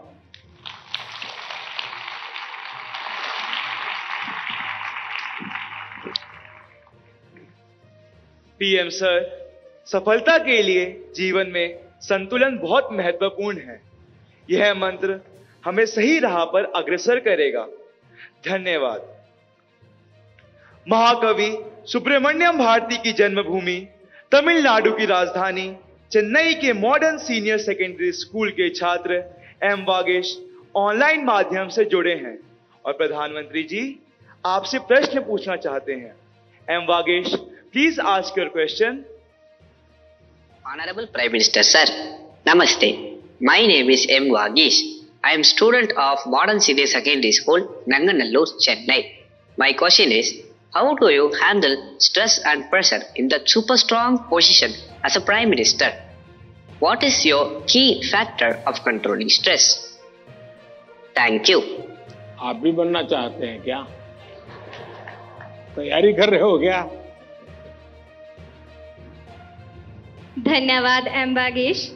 आज की इस परिचर्चा का अंतिम प्रश्न देवभूमि उत्तराखंड, जो अपनी प्राकृतिक सुषमा के लिए प्रसिद्ध है, उधम सिंह नगर स्थित डायनेस्टी मॉडर्न गुरुकुल एकेडमी की छात्रा स्नेहा त्यागी ऑनलाइन माध्यम से जुड़ी हैं और प्रधानमंत्री जी से प्रश्न पूछना चाहती हैं। स्नेहा, कृपया अपना प्रश्न पूछिए। अतुल्य है, अदम्य साहस का परिचय है आप, युगों युगों के निर्माता, अद्भुत भारत का भविष्य है आप। देवभूमि उत्तराखंड से आदरणीय प्रधानमंत्री मोदी जी को मेरा चरण स्पर्श प्रणाम। मेरा नाम स्नेहा त्यागी है। मैं डायनेस्टी मॉडर्न गुरुकुल अकादमी सिंकी फार्म खटीमा उधम सिंह नगर की कक्षा 7 की छात्रा हूँ। आदरणीय प्रधानमंत्री जी से मेरा प्रश्न है कि हम आपकी तरह सकारात्मक कैसे हो सकते हैं। धन्यवाद श्रीमान। थैंक्स स्नेहा। प्रधानमंत्री जी, आप अपने बिजी लाइफ में प्रेशर को कैसे हैंडल करते हैं और इतना प्रेशर होने पर भी हमेशा सकारात्मक कैसे रह पाते हैं? आप यह सब कैसे कर पाते हैं? कृपया अपनी सकारात्मक ऊर्जा का रहस्य हमसे साझा करें। प्रधानमंत्री जी।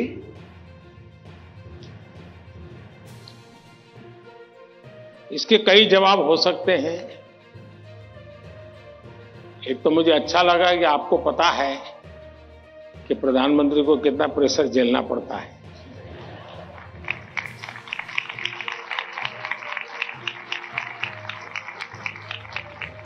वरना आपको तो लगता होगा हवाई जहाज है, हेलीकॉप्टर है, उनको क्या है, यहां से यहां जाना है, यही करना है। लेकिन आपको पता है कि भांति भांति के सुबह शाम, दरअसल हरेक के जीवन में अपनी स्थिति से अतिरिक्त ऐसी बहुत सी चीजें होती हैं जिसको उसे मैनेज करना पड़ता है। जो उसने सोचा नहीं वैसी चीजें व्यक्तिगत जीवन में भी आ जाती है, परिवार जीवन में आ जाती है, और फिर उसे भी संभालना पड़ता है। अब एक नेचर ऐसा होता है कि भाई बहुत बड़ी आंधी आई है, चलो कुछ पल बैठ जाए, निकल जाने दो। कुछ संकट आया है, नीची मुंडी करो यार, समय जाएगा। शायद ऐसे लोग जीवन में कुछ अचीव नहीं कर सकते।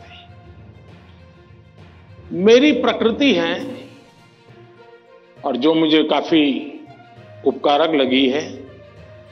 मैं हर चुनौती को चुनौती देता हूं।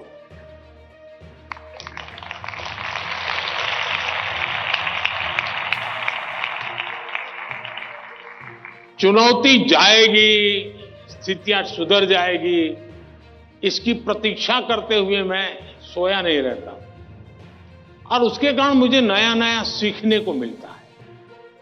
हर परिस्थिति को हैंडल करने का नया तरीका, नए प्रयोग, नई स्ट्रेटजी, ये इवॉल्व करने का सहज मेरी विधा, मेरा अपना विकास होता जाता है। दूसरा, मेरे भीतर एक बहुत बड़ा कॉन्फिडेंस है। मैं हमेशा मानता हूं कि कुछ भी है, 140 करोड़ देशवासी मेरे साथ हैं।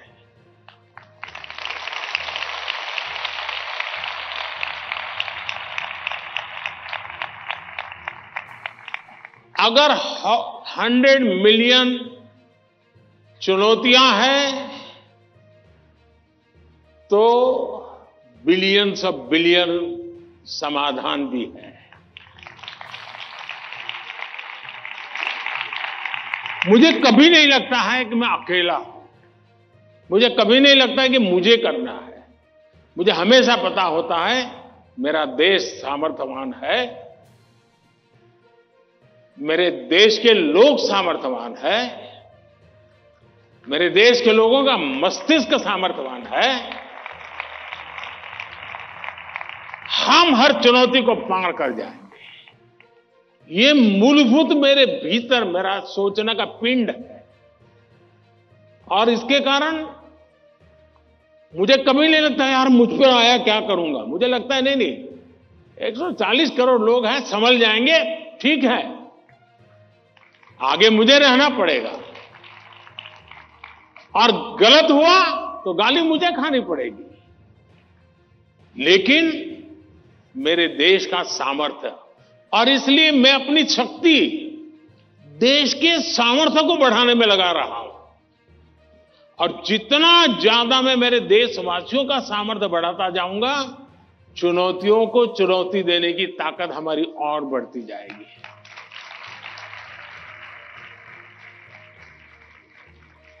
अब हिंदुस्तान की हर सरकार को गरीबी के संकट से जूझना पड़ा है। हमारे देश में संकट है ही है, लेकिन मैं डर करके बैठ नहीं गया। मैंने उसका रास्ता खोजा और मैंने सोचा कि सरकार होती कौन है जो गरीबी हटाएगी। गरीबी तो तब हटेगी जब मेरा हर गरीब तय करेगा कि अब मुझे गरीबी को परास्त करना है। अब वो सपने ही देखेगा तो होगा कि नहीं होगा। तो मेरी जिम्मेवारी बनती है कि मैं उसके सपने को पूरा करने के लिए सामर्थ्यवान बनाऊं, उसको पक्का घर दे दूं, उसको टॉयलेट दे दूं, उसको शिक्षा की व्यवस्था दे दूं, उसको आयुष्मान योजना का लाभ दे दूं, उसके घर से नल पहुंचा दूं। अगर मैं ये चीजों से जो उसको रोजमर्रा की जिंदगी से उसको जूझना पड़ता है, अगर मैं उससे उसको मुक्ति दिला देता हूं, उसको एम्पावर करता जाता हूं, तो वो भी मानेगा अब गरीबी गई, अब मैं उसको मारूंगा।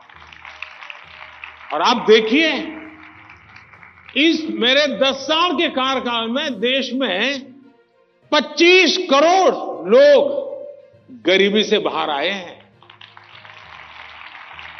अब यही चीज और लोग भी तो जैसे बिताया मैं भी बिता देता।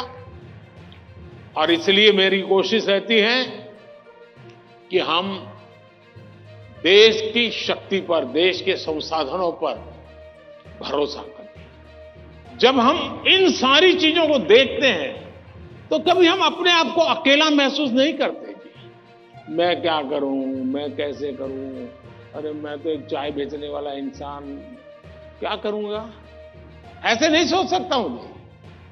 मुझे पूरा भरोसा होना चाहिए। और इसलिए पहली बात है कि आप जिनके लिए कर रहे हैं उन पर आपका अपार भरोसा।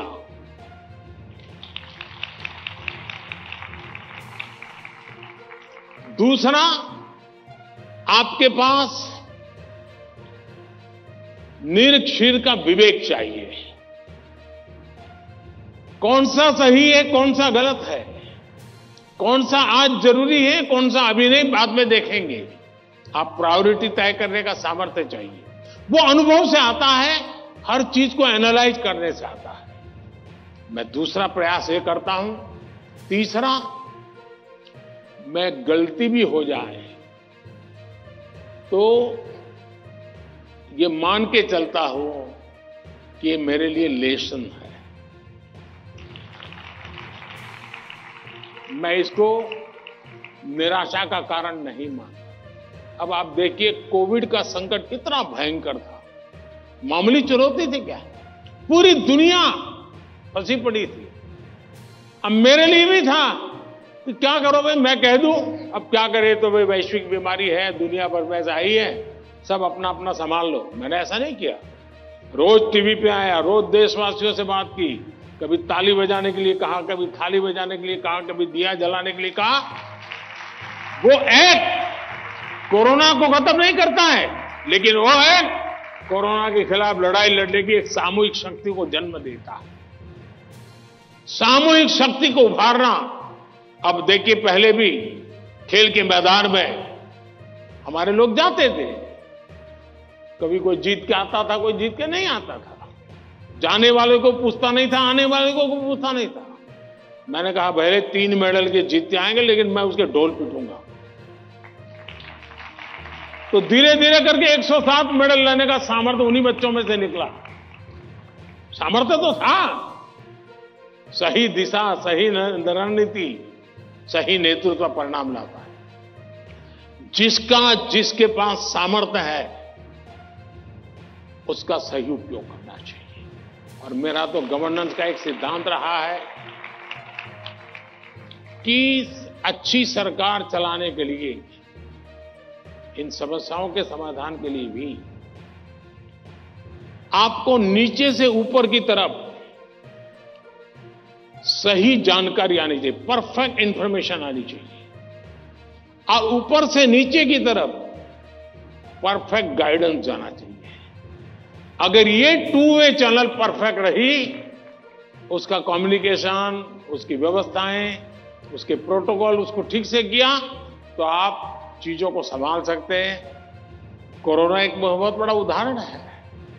और इसलिए मैं मानता हूं कि हम निराश होने का कोई कारण ही नहीं होता है जीवन में। और अगर एक बार मन में तय कर लिया कि निराश होना ही नहीं है, तो फिर सिवाय पॉजिटिविटी कुछ आता ही नहीं है। और मेरे यहां निराशा के सारे दरवाजे बंद है। कोई कोना भी, एक छोटी खिड़की भी मैंने खुली नहीं रखी है कि निराशा वहां से घुस जाए। और आपने कभी देखा होगा, मैं रोता बैठता नहीं हूं जी, पता नहीं क्या होगा, वो हमारे साथ आएगा कि नहीं आएगा, वो हमसे भिड़ जाएगा क्या। अरे होता रहता है जी, हम किस चीज के लिए हैं। और इसलिए मैं मानता हूं कि जीवन में आत्मविश्वास से भरे हुए और अपने लक्ष्य के विषय में।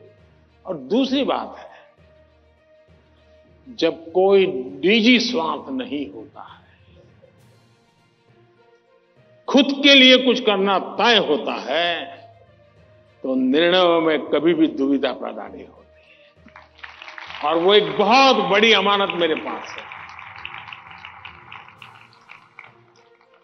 मेरा क्या, मुझे क्या, इससे मेरा कोई लेना देना नहीं है। सिर्फ और सिर्फ देश के लिए करना और आपके लिए करना, ताकि आपके माता पिता को जिन मुसीबतों से गुजरना पड़ा, मैं नहीं चाहता हूं कि उन मुसीबतों से आपको गुजरना पड़े।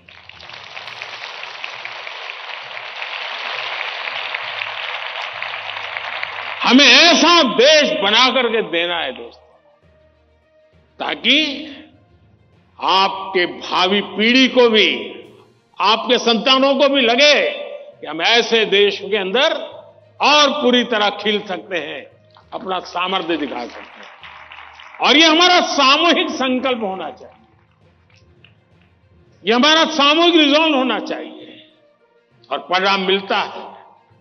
और इसलिए साथियों, जीवन में पॉजिटिव थिंकिंग की बहुत बड़ी ताकत होती है। बुरी सी बुरी चीज में भी पॉजिटिव देखा जा सकता है, उसको हमने देखना चाहिए। धन्यवाद जी।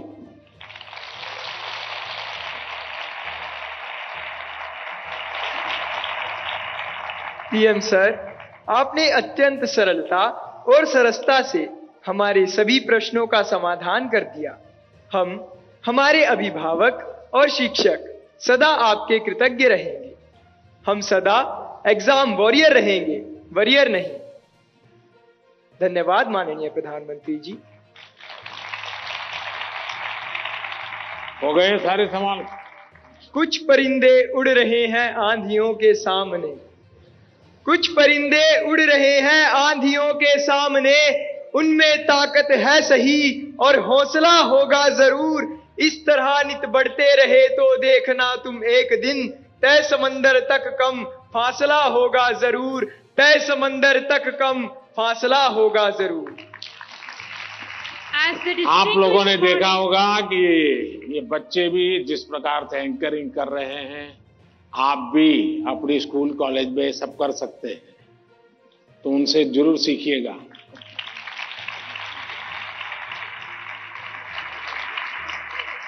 As the distinguished morning of Pariksha Pe Charcha 2024 concludes, we extend our sincere gratitude to Honorable Prime Minister Shri Narendra Modi ji for his wise counsel and inspirational touch. Today, Prime Minister Sir has exemplified the attributes of teaching as identified in the book Nannol.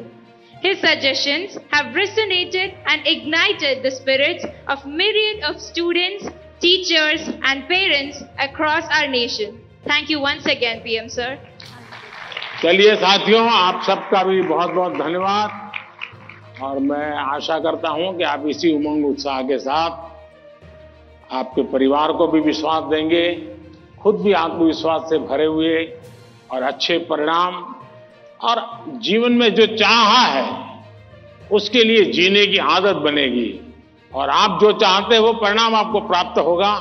मेरी आप सबको बहुत बहुत शुभकामनाएं हैं। धन्यवाद। आइए।